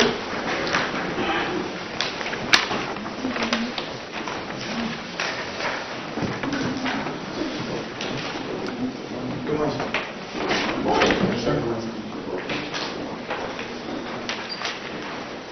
morning. Morning. My question, Commissioner, is on the rental emergency assistance program. So as we know, at the federal level, the funding we receive, that runs out at the end of the month. Does that make sense? End of December. Okay, we're not in December. Not quite there. Yeah. So the end of the year. So this money that we're going to accrue today, hopefully, a constituent asked me, how far out is this money going to, last as far as into the spring? How much money should we have for rental assistance? So this is in a couple of different buckets as we discussed this morning. So the funding that we are requesting under the items that are ERA 1 and ERA 2 related items, those funds go towards the rental subsidy component of the NEMA, the New Hampshire Emergency Rental Assistance Program, that's administered by the CAPS and New Hampshire Housing. That total will take us up towards the end of the year, so late December, early January for that component of the program. We're also requesting a separate item for $20 million that would be funded by ARPA under the State Fiscal Recovery Fund. Those funds would be used for individuals at the highest need, the individuals who are currently in hotels and motels in the state, to be able to keep them in place with effectively the rental subsidy through April 1st for individuals and couples and June 15th for families. So it extends the life of the people that are in the most precarious position going into winter. So we don't have enough for these folks to get to April in case families do next year. Okay. Because the other question that has been asked of me is how nimble is the process as far as we vote on this funding today? How quickly will it be instituted so the appropriate paperwork is filed and they know that they have security in the winter? So we have built this program so that it effectively bolts on to the existing emergency medical program. So there's a number of reasons why we did that. One is, to your point, we want to be able to make this as smooth of a transition as possible. So for the people who are in that situation, they're not going to fundamentally notice a big difference in the services that they're receiving. We also built it that way because we had this outstanding request to the U.S. Treasury for $45 million of reallocated funds under emergency rental assistance program. If we get that money, we would conceivably be able to use some or a portion or all of that money to apply it towards this specific program for the people that are in hotels and motels. So we want to be able to use that money if we get it. So that's why we kind of just bolted it onto the existing program. Okay. Thank you. Great. Any further discussion? Councilor Warmington? Yes. So the reason that we're needing to use ARPA funds, the $20 million in ARPA funds, is because we did not get what we had expected to get from the federal government in ERA 2 funds. Is that right? Correct. And that's because we did not use up all of our ERA 1 funds. At least that's what we're being told, is that we got a lesser allocation because we did not use the ERA 1 funds. Is that right? No, that's not correct. Under ERA 2, we have met all of the funding requirements that they place in those funds. There are certain thresholds that we need to meet, certainly to spend 80% by a certain date in order to be able to get the allocated your next tranche of funding. And we have met all of those requirements. In fact, we have asked since this summer, we have asked for reallocations totaling almost $100 million in reallocations. And so far, we've seen only about $4 million in reallocation. So it does put us in an unfortunate situation of now being in December, where we have a lack of resources for the bulk of the program. And we have to use our fiscal recovery funds in order to take care of the people that are in a most precarious situation. What is your understanding of why we did not receive the full allocation of funds and that those funds are actually being reallocated to other states at this point? that is a question really for the United States Treasury. They're the ones that have these resources that they hold back, and then they reallocate those based on an algorithm or a formula that I'm just not familiar with. So we don't really understand what we did or could have done to make sure that we obtained our full allocation of funds. As far as we're concerned, we did everything that we were supposed to do to be able to get to the point where we would be in a position to ask for reallocation from the federal government. We spent all of the resources as we were informed that we had to under federal guidance.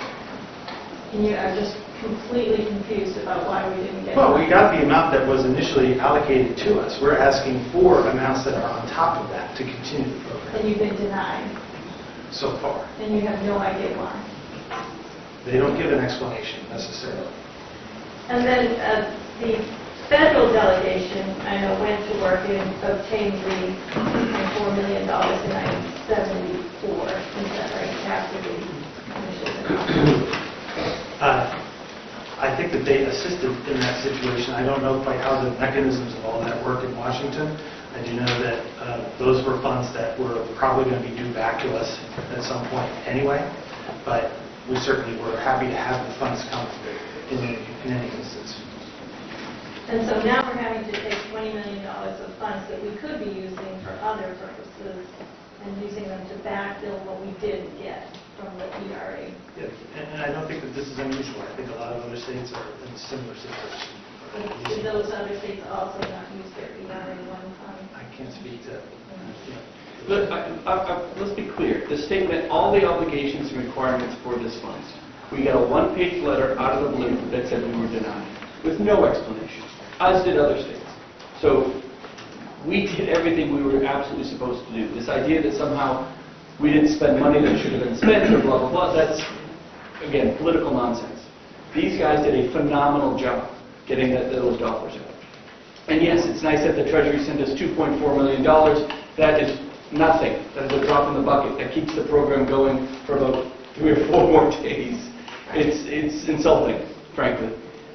To have a state that it met all the obligations, put all the money out with all the success that we've had. When they said, oh, we have more money to reallocate, are you interested? We said, absolutely, and they simply sent a one-page letter that said no. And I think the federal delegation would disagree, that they've been pretty clear that we did not adequately or appropriately use the initial ERA 1 funds, and that's the reason why. That is absolutely untrue.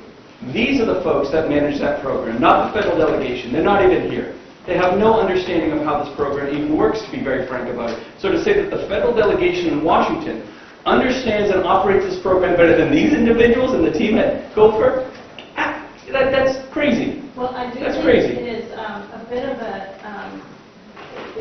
of a shortfall that we are sitting here clueless about why we have to spend $20 million of ARPA funds instead of spending or receiving the federal money, and that we need to get to work to figure out what went wrong, why didn't we get those funds, why are they being allocated to other states instead of to our state. Let's get to work and get those answers. We shouldn't be in a position of not knowing. And We need to get to work, and So- perhaps working closely with our federal delegation would be helpful in that regard. So I sent a letter to the U.S. Treasury asking those very same questions that was followed up by a letter from the federal delegation that said, yes, please answer those very same questions. So the delegation is asking those very same questions. I know they There's are. no I know explanation they're from the working. U.S. Department of Treasury. It is completely arbitrary onto them. I know that the federal delegation continues to work hard and staying in touch with them about that, and that they are working very hard to rectify the situation and hopefully. And how are they working hard at rectifying that? Well, they're working with the federal agencies to see if they can get answers to these questions. Well, it's been a month and we're still waiting for answers. It would be great if the federal delegation stepped up and managed the U.S. Treasury like they're supposed to. Because these people are going cold over Christmas week. Well, That is brutal. And to your point, you're They're not absolutely going forward right. Because we're going to take $20 million That's right. in backfill. I was asking at the last meeting, could we do this? I'm very glad to see this item coming forward. But I just think that we need to know what went wrong so it doesn't happen again. The only thing that went wrong was at the federal level. I'm upset because for anyone to imply that these folks did anything short of an absolutely incredible job of getting those funds out, meeting all the requirements as the rules changed. I mean, they kept changing the rules. We had to keep moving They kept moving the goalposts, and these guys kept up with it. And they did an incredible job over there. And not just Casey and Taylor, the entire team, and all the CAP agencies keeping up with all the applications and the crazy requirements on the federal government. The fact that we kept up so well is a miracle. It is nothing short. And to, again, for the U.S. Treasury to say, well, we're just not really going to give you an explanation. Here's $2 million. You can keep your program moving for a couple more days. Well, thank goodness that we managed our upper funds so well. So any implication that anything was short of very well managed by this organization is, I mean, it's insulting to the CAP agencies. It's insulting to all the people that have worked so hard to get this money out. $250 million or whatever it is. CAP agencies did a phenomenal job. How can we say that they didn't do something or that they screwed up? It's the U.S. Treasury and the Biden administration that has cut this state short. And you have to acknowledge that.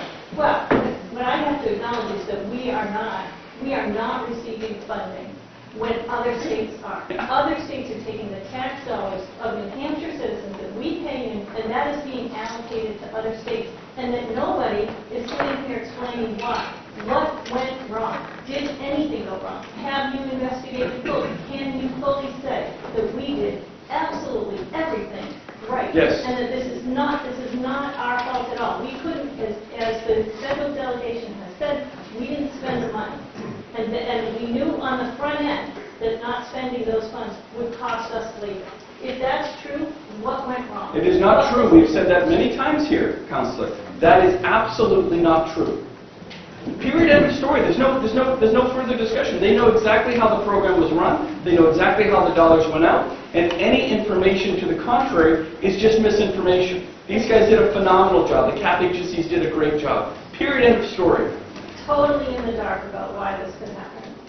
Yes. Do you have any further? I received my one-page letter from Treasury saying, sorry, denied. We received all the money that we were due under our allocation for ERA2. We have spent that money according to all the regulations and all the rules that come with that.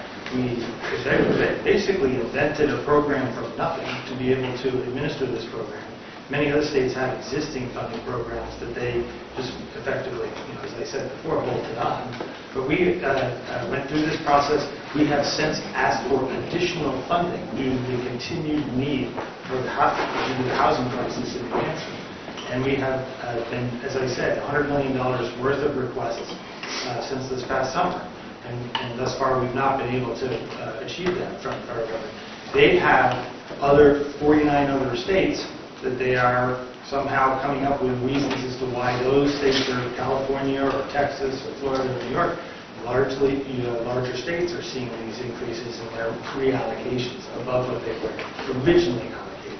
So it has to do with the number of communities around the country, the number of counties, the number of states that have either not used all of their allocated funds and have gone back to the Treasury, and then they take that money and reallocate it based on some algorithm that we're not familiar with. Moving on. The question about the expenditure of CAP funds on hotel rooms and whether there's going to be a limit on what can be paid for hotel rooms. Can you address that? And I'm particularly concerned that, the incident where CAP was paying $289 a night for a hotel that normally charges about $100.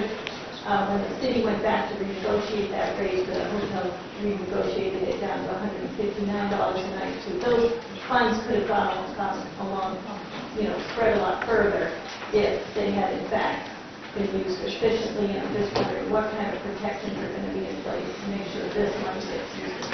So our intention is just from a procedural standpoint, at your next council meeting, we'll have a full subboard with all of those specifics in it. But where we're aiming to go right now is to have a target of $200 per night across the state. I think we've been told in communication with our CAP agencies and the New Hampshire Housing and others that we should be able to build in a little bit of flexibility for that in the instance where we might be in a high tourist area where we're competing with a higher rate. We want to be able to not have a situation where we have people effectively going out and then having to come back.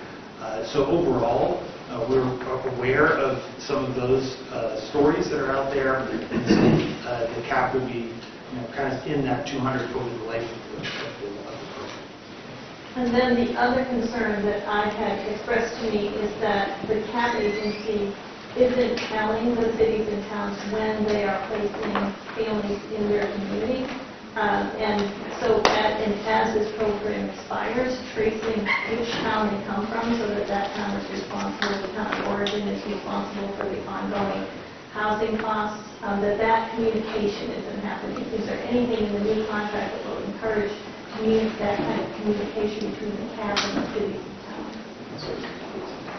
We can absolutely address that and make sure that there is some at least notification between the municipality and the CAP agency as it relates to these situations and the properties that are going to be taken.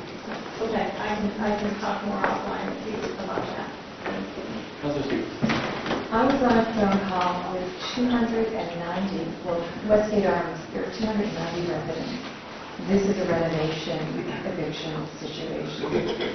And I was on the phone with several members and the tenants organization, and the tone was that of utter despair over the funds being depleted. So I want to thank you for getting, this $20 million and getting these funds out there. Again, being on the phone with these families at the holidays when the temperatures are dropping, it was frightening for them, and it is still frightening. So, I applaud you for using the funds. It's an emergency. We can't wait. So thank you. Further discussion? Okay, all in favor of items 73 through 74F, please signify by saying aye. Aye. Any opposed? Those items are approved. We do have technically one item from the Department of Business and Economic Affairs. Items 75 and 76 are been withdrawn. Can I get a motion to adopt item 77 from the Department of Business and Economic Affairs? Second. Motion and second. Any discussion on item 77? Councilor Kenny? Question of Commissioner Trump, necessarily on the side, but I'll mention it. A few weeks ago, we approved, the acceptance and expenditure of $20 million for community centers. That was going to be contractually arranged and set up with CDFA to implement this program. I have communities that are calling me, what's going on with that, the funding, we have town meetings coming up in March. We'd like to know if we can apply, how to leverage the community supporting our community center. So where are we at with that? So I do know that there is a meeting actually next week. Next week on the Gopher side. So Gopher is working with CDFA on the final contractual language between CDFA and Gopher to be the sub-awardee for the program. Our intention is to have that program up and running hopefully early 2023. So early 2023, so just to let you know, budget committees are meeting all over the state and they're preparing their budgets for Palomar in March. So the earlier the better, because then we can factor that into the language of their asks of their communities. Totally understand. We're pushing the envelope to get it out. Okay. Thank you. Further discussion on item 77? Seeing none, all in favor signify by saying aye. Aye. Any opposed? The item is approved. Could I get a motion to adopt agenda items 78 through 81 from the Fish and Game Department? So moved. Any discussion on these items? Councilor Stevens. I think the director is here.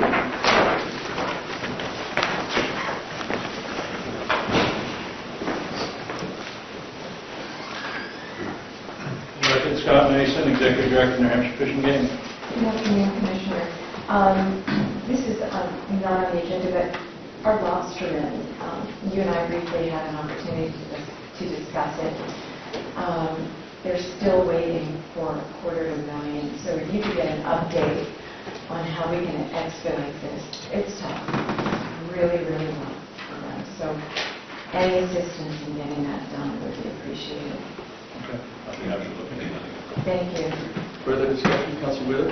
Yeah, I just noticed on like item 78, you're looking for more money 3 weeks ago, and prior to that, too, I brought up the issue of selling the hunting and fishing license list to bring in lots of money for the Fish and Game Department. So where are we at with that? I checked with our AG, and we would not be able to release personal information other than the name of the person and the town that they live in. They're the only thing that we'd be allowed to release. That's the AG. The way I always used to do it, so what changed?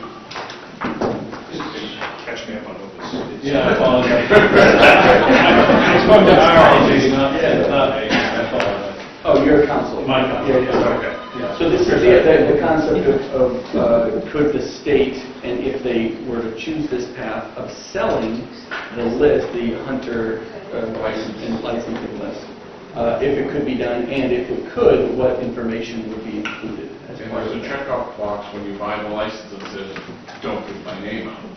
So it would have to be just those people who did not check that box.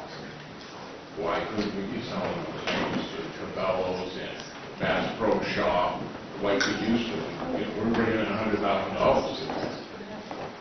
So I don't know why we wouldn't be doing that. I'm going to have to look into this question, Counselor, and get you an answer. I can talk to, I think it was Chris. Chris has them. I'll connect with Chris, and maybe if I could give you some feedback on that too next week. Sounds great. Thank you. Thank you. Further discussion? Okay, so we do have a late item here, but all in favor of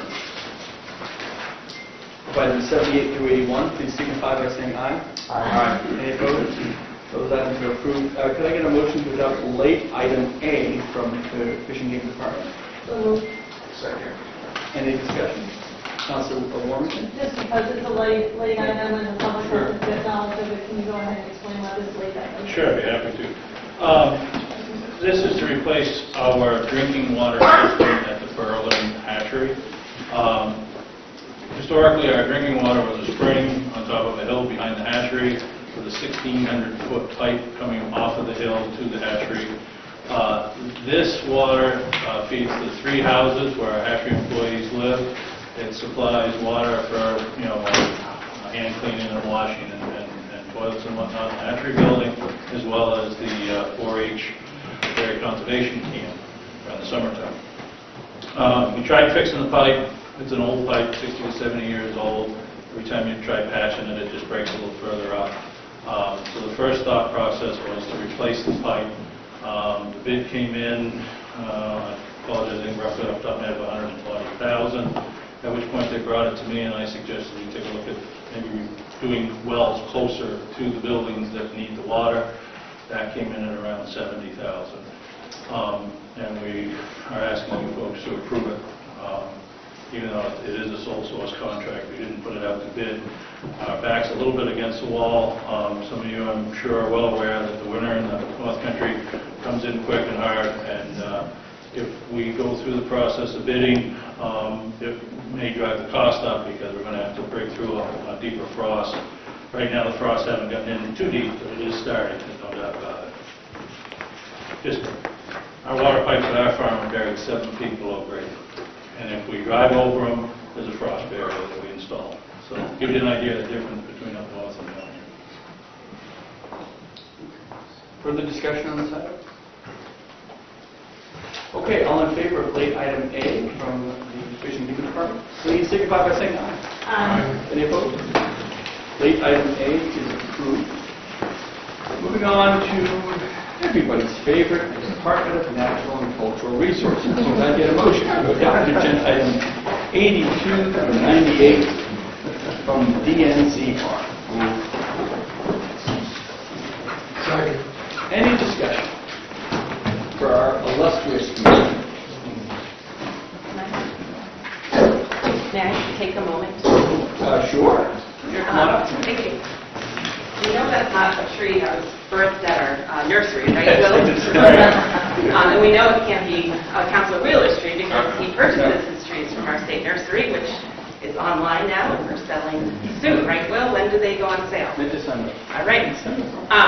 But I really wanted to come up and just take a second to introduce our new Director of Parks and Recreation Division, Brian Wilson, who is on board full-time and dove headfirst into the division last week. And every day I'm thankful he comes back.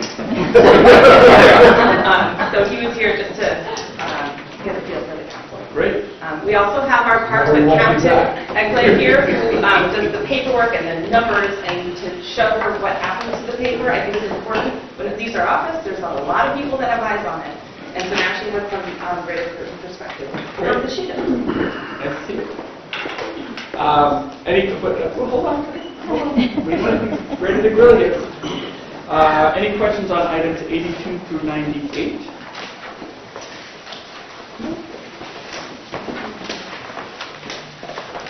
All right. So be it. All in favor of 82 through 98, please signify by saying aye. Aye. Any opposed? All right, those items are approved.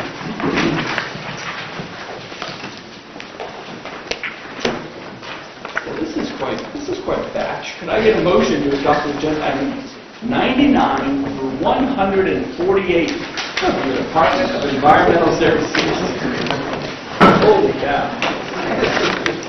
Randy, you've been busy. Where's Bob? Is Bob here?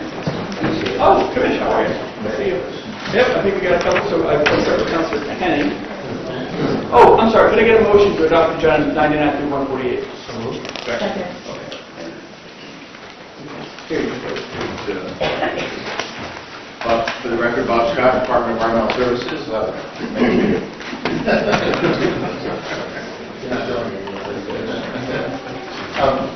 So Milton a while ago reached out to me on, and I want to see if there's any relationship here with their dam, the state dam, in question about repair of that dam.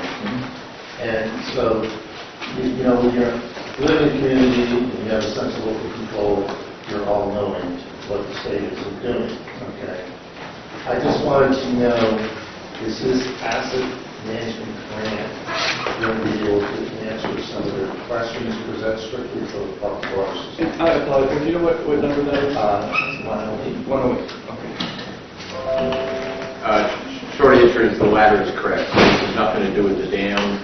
So, it's been so long since that email, I've lost track of that. So that's state-owned, and we had work that was going on and being scheduled anyways for that. So this asset management for the water system, again, is, for those who aren't aware, it's something we would like to continue to plug, so I'll do that, is it may be obvious, like in your home, you would know where pipes are and the condition of things that need to be replaced.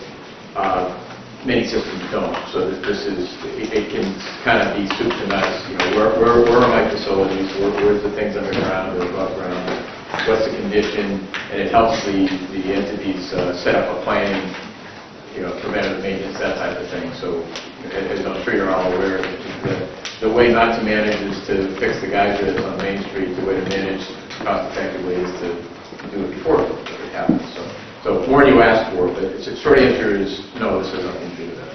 And so we're local community hire consultants to do asset management? Most likely. They'll establish a plan and act accordingly. Okay, thank you. Councilor Stevens? Yes, Commissioner, in regards to agenda item 140, the Merrimack Village District water supply. Yeah. Upgrades need to be made to 3 wells. A new well has to be installed. We're down the well. My question is, there's a settlement entered into in 2018 that said wells 4 and 5 will have filtration through October 27th, 2025. What happens after that deadline? Who assumes responsibility? And that is St. Louis. Who will assume responsibility? Will it be the municipality, or will St. Louis continue? So it would be the municipality. So again, for context, St. Louis entered in directly to a negotiation with the town, Merrimack, and that's the agreement they had.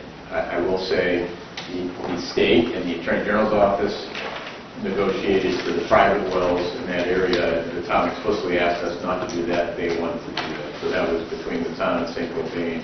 So yes, the short answer is my understanding of, I haven't seen it, but it's their agreement, is they get what they have agreed to in writing with St. Gobain, and anything beyond that is on the town.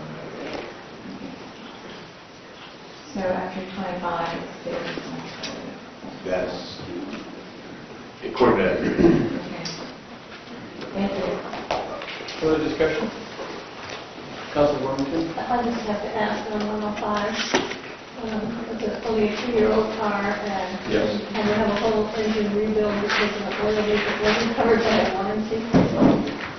There's always something in the agenda that, this has some entertaining value. I'm speculating what could have possibly happened. So I don't know detail about where the oil leak came from. I know it was brought into Caponi after about 1,500 miles after the last oil change, if you will, and they presented us with it didn't appear to them to be a warranty item, so that I'm not quite sure I understand. And they did offer that if we tear the engine apart and it comes to find that it could be, then yes, it would be, but if we find that it's not if that is not a warranty item, then you'll have to pay for the repair and that diagnostics for pulling the engine apart. So again, this is a little bit of a learning experience for my staff. They said, well, just fix it, not understanding the ramifications of if you exceeded the GNC requirements, and here we go. So again, as I put in the cover, we think we rectified that for the future, but it wasn't obvious to staff that this could trigger this type of nor the amount. Mrs. White, Treasurer. Yes. Yeah, sure, I understand why you need to get it fixed and why it's a Why is it no warranty? Why is it no warranty? Well, that, Do we get that? no, like I said, the service tech said they didn't think it was, and then we didn't follow up from my staff more beyond that, other than like, gee, we could look into it more, but it's going to cost you more. So, not a great situation, but it's again. Further discussion, Councilor Kenny? Thank you. The oil dispersion fund, which is a fund that we always like to talk about, pure legislature, because in tough years, that's always the fund that they go after, and use some of it to punish it another year. So it says here that it's increased up to 32% from 7.7 million. It says current balance of a little over $20 million. But it says the factors in that are because remediation projects will slow down because of COVID-19. What do you anticipate the use of that fund is coming in? Again, it's spotty sometimes because of the amount of contamination and what's going on. I expect it to be more traditional, but I don't have an amount. I certainly, we'd be happy to send you all an email. Yeah, I'm just curious, because that, when it's there, when we need it in your gas station, that's got a leak, and you use that fund. I'm just curious, so we make sure it's solved and that we have enough money to support the remediation projects. And I agree. I think the industry, for want of a better word, it's talked about in the report. They consider this a good insurance policy for the work they do. I think it's necessary and appropriate. Yeah. And your first words about sometimes it gets rated, it wasn't what I wanted to talk about. I'll get rated. Further discussions? Okay, all in favor of these items, please signify by saying aye. Aye. Any opposed? With that, all the DES items are approved. Thank you. I'll now ask for a motion to adopt agenda item 149 from the University System of New Hampshire. So moved. Is that a second? A second, thank you. We have a motion, second. Any questions on item 149? Hearing none, all in favor signify by saying aye. Aye. Any opposed? 149 is approved. So I have a motion to adopt agenda items 150 to 158 from the Department of Education. So moved. Second. Motion and second. Any discussion on these items? 150 to 158.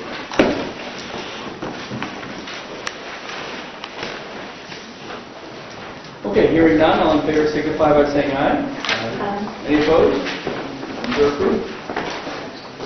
Do I have a motion to adopt agenda items 159 through 166 from the Department of Safety?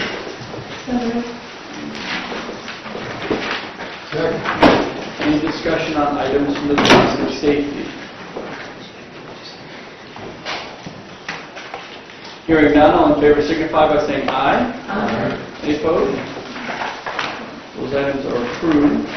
So I have a motion to adopt agenda items 167 through 174 from the Department of Justice.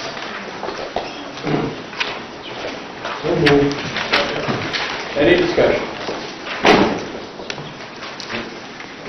I'm not sure if there's a typo on 174. It says the Merrimack County Department of Corrections in Merrimack, New Hampshire. On the third line of the title.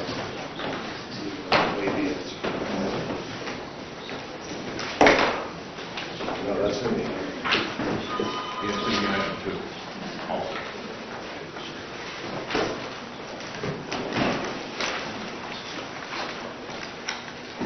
I'd have to go back and look at it. I'm not sure if it's a typo. There's no reason for this to approve the item. I don't think so.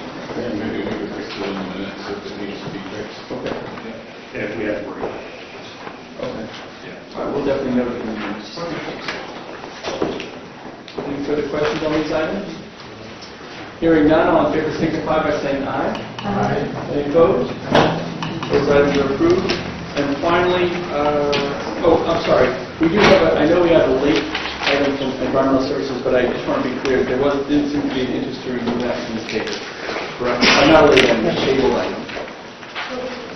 In fact, I apologize, I've seen the commissioner still here. yes, in fact, the commissioner came to us before and asked us. Okay, yeah, so we've done it. Okay, just want to make sure. Thank you. Just want to acknowledge that. But finally, I'll ask for motion to adopt agenda items 175 through 177 for the Department of Administrative Services. So moved. Second. Motion is second. Any questions on any of these items? No?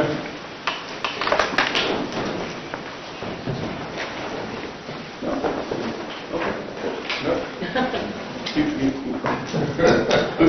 Who has a question? 177, I'll start it off because I think it's my fellow councilor.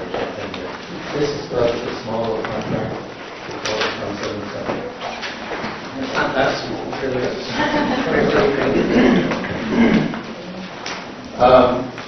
So I read this over last night, and so there were some questions I had.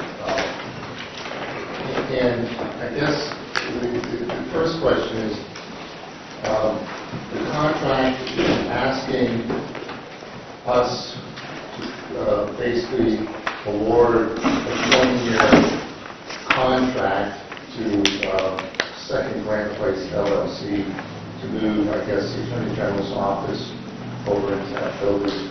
And then, there's an amount of $70 million, which I've been trying to, add and subtract and try to get to. And then there is questions in my mind that says, well, why don't we just buy the building and retrofit it? Why are we getting this long-term agreement? And I know we have to try to get out of the building now so that the legislature can go a parking garage. And then I'm looking at, how much money did we kind of put towards retrofitting this new building, and what our responsibility is, and what the landowner's responsibility. And then lo and behold, someone comes up to me and says, who's going to pay for the property taxes? So is there anybody in the city, as a state that pays the property taxes? What happens there? So it sounds like you understand it very well. Aaron Mackey, who's the Director of Plant and Property, is joining me, because that way when I say something particularly stupid, she'll catch me. So when that happens, you'll realize that I said something wrong. Although I think the arrows are meant for me, not for big picture. DOJ, tearing it down, building a parking garage. Legislature has a big plan to build a parking garage. This is what this is all about. So the legislature wants to build a garage, they want to build for DOJ. To build a garage, you need to tear down the building. To tear down the building, you need to remove the people first. That's our plan anyway. They need somewhere to go. There are very few places for someone to go, for the Department of Justice in particular to go. We did some looking, there weren't a lot of options in the city, unless we split them up into like 10 different locations. My understanding is the Attorney General was not enamored with that idea, nor did he want to move to Burlington, which was one of our other options. I'm being a little bit facetious, although that was actually the other option. DOJ has to be DOJ. This is actually the only option. It happens to be a building owned by Steve Dupree. Recently owned by Steve Dupree. It was not owned by Steve Dupree. It is the building next to the building that houses the administrative office of the courts. One of them is 1 Granite Place, the other is 2 Granite Place. See, she's good at math. As opposed to me. Between the two of them, it's a total of 3 Granite Place. The DOJ needs more offices than Lincoln Financial occupied the building before it needed. At the end of the day, lawyers, for the most part, if we want to attract lawyers to the state, need an office. That's not true about most of us. In a typical office, my department, maybe 15% of us have an individual office. Most people work in a cube, but you can't really get a lawyer to work for the state if they have to work in a cube. And I get that, right? Because it's like, I got 2 jobs. I can make twice as much money in an office, or I can make half the money working in a cube. Because we're doing that, there are costs associated with that. In a typical lease, the landlord does some degree of capital investment to fit up for the site. This is particularly large for judicial branch, HHS district offices, or any place where we're doing something unusual. We're building an office and making some modest changes to the HVAC system to make sure it works, because the more offices you have, the more work it is. The costs of this are, of the additional cost of the lease, beyond the legislative appropriation, is all because of the offices. And they're not fancy, but they're offices. So the cost, the not to exceed of $70 million includes, it is a triple net lease. So we're paying on a triple net basis something like $11 a square foot. But we're also paying some operating costs. The landlord's paying operating costs, we're being reimbursed. And there are caps on all of those amounts. In addition to that, if we stay 20 years, there are amortized costs for the loan. And so the cost would be over 70 or over 20 years, this much money at the maximum. And so that's all spelled out in the lease carefully, and it was gone over in great detail by Emily Gehring and Christina Wilson, who did a phenomenal job. And a very lawyer. So what are we currently paying for lease in Department of Justice building right now? We own the Department of Justice building. We own it. What is on this? I think we bought it from Laconia Savings Bank years ago, in the 90s, probably.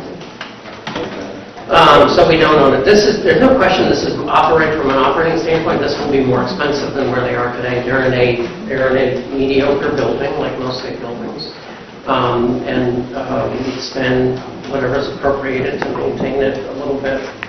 And this is actually a nicer building. A key component of this is there's a $15 million purchase price, which is a really good deal for a 100,000 square feet, and it's probably a third of what it would cost to build it fresh. So maybe a little less than a third. So they have an option in the first year to Yes, we do.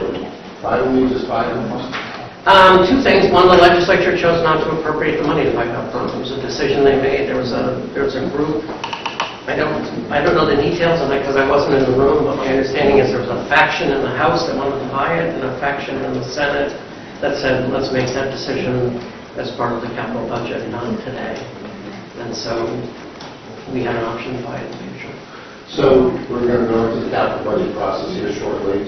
We have a building, long indications that it's a good deal. I think it is, yes. I don't know lease-wise over long term, I'm not sure that. It is a reasonable deal lease-wise over But the purchase of the building in that first year makes sense. It does. You don't want to spend $70 million 20 years out. Absolutely. Or whatever else falls through the roof. So who's paying for I think we have a good roof. It won't fall through for a while. Okay. Who is paying for the property taxes?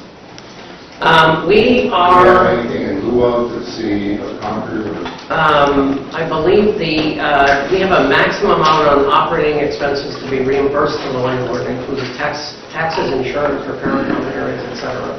So he is paying the property taxes and we're reimbursing. That's part of those, one of those things. If we were to purchase the building, then we would have to probably come to some sort of an agreement with the city. If I'm honest, if we purchase the building, it is not common when the state purchases a building that we pay the town in which the building is located taxes. So, as carefully as I can. I mean, we're voting up or down a contract.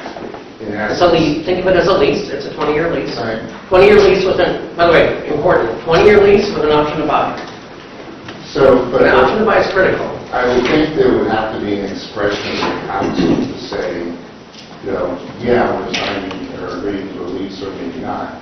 But if we do, that there's an expression of the council that the legislature moved to purchase it or to provide funds to purchase it. I'd be very comfortable if the 5 acres all going to buy the building and I could tell the legislature that.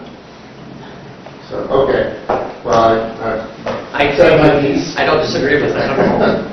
But that will definitely come up in the next couple months as part of the conversation. Yeah, because I don't think long-term, we don't know the future. I mean, it looks like it could be a failure, it could be a terrible deal down the road. I don't know. I don't like long-term leases. No, it's there's a significant advantage to ownership in a situation like this. Further discussion? Okay, all in favor of items 175 through 176? Oh, just ask a question. Absolutely. Is there any expression from the council?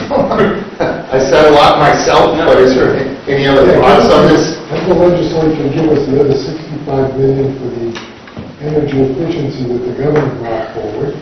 And let's negotiate with the current owner and see if we can own it. I think that will come up as well, additional funds there too.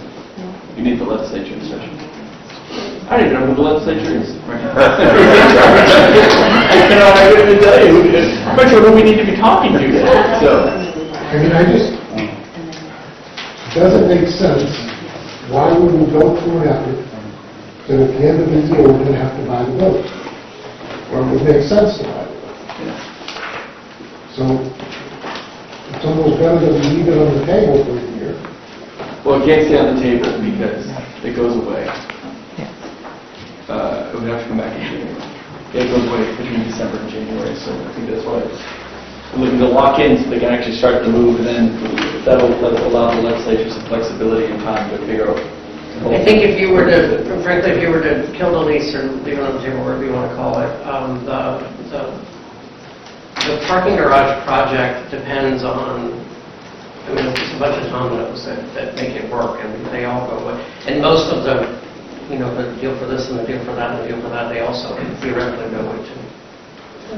Yes, Councilor. Well, and the $15 million sale price that you think is a good price is only available inside. Yes, built into this lease. Yeah, you need the lease to get the price. Yeah. So in the first, after the first year, we can't walk away from the lease if we agree to it today.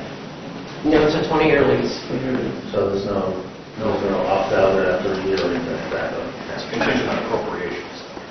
It is, like most state leases, it is contingent on appropriations. Oh, okay. So there's, theoretically, there's games that could be played. But then your Department of Justice is literally working out of their cars. We also try to, generally speaking, going into a lease to, you know, go in with good faith. Generally. So, I mean, is it the council expression that There are no zonings that are open I mean, if in this real estate market? No, I mean, to be honest, in Concord, and so, you know, a couple of caveats, right? We want a building that's appropriate for the Department of Justice, and which is not to say ostentatious, but appropriate for them. And in Concord, we don't want to, you know, move them to somewhere away from Concord. I think they're reluctant to get too far away from the State House anyway. And no, there aren't that many options. There really aren't. The rental market in particular is very tight here, and I think the real estate market is very negative. Remarkably so. I think you may have seen articles in the paper about that too. But did the council make an expression as far as do we want to purchase this in the future or not? If I could make a recommendation, I would say approve this now, and then if you guys want to put a letter together or something to the legislature, that might be inappropriate. You guys can figure out how to word it right, and express it the right way, and send it to whoever belong, who would it be? The capital budget committee, I suppose, right? And we frankly, anything with facilities, I would just send it to Trade Back. That's not true. Don't say that. That's not true at all. It's the legislature. So the speaker, maybe the speaker and the Senate President jointly, and those positions will be determined shortly. Yeah, just when I look at this long-term lease of $70 million, and then we have to fix it up, if you will, and I look at, limited, the tax dollars being used at the current location, and we look at, people trying to get through the winter, and I just want to make sure that we're going to buy this building that makes sense at $15 million rather than instead of the... No, I mean, I will say this, that, there are a couple things to note about this, and you can tell that this spent an enormous amount of time. I think we went from a long range in June and July, and only here, on Thanksgiving. And a lot of time, a lot of lawyers going through this with a fine-tooth comb, and the enormous number of drafts that went back and forth was astonishing and wearing. I think everybody who's involved with the project thinks a purchase is good. The number in this is dramatic, but it's because the way we did the item and wrote the item was to include all of the costs, and have not to exceed for everything that we do, and to lump them all in instead of trying to parse it and hide some of the costs in it. But it would be $70 million at the most if everything went negatively, so to speak, over 20 years. And it's, something to think about it this way. For, the base rent is less than $100,000 a month for 100,000 square feet. So if you think of it that way in terms of, the state has more than 2 million square feet of office space in the city of Concord alone, and this is a small portion of it. Okay. All in favor of 175 177, please signify by saying aye. Aye. Any opposed? Those items are approved.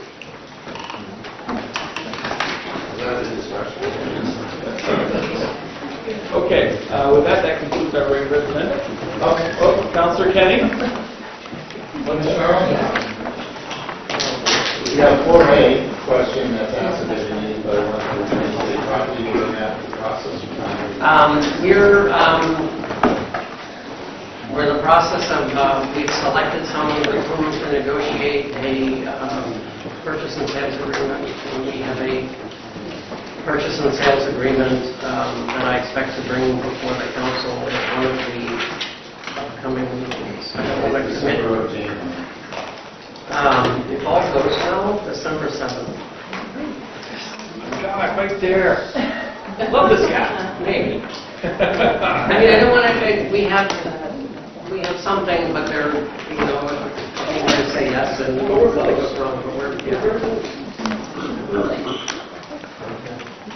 So definitely did not set the 21st, but for a whole bunch of operational reasons that I'll discuss at the December 7th meeting. I want to pick December 7th. Great. So that we might be for it. I think we'll definitely be for it.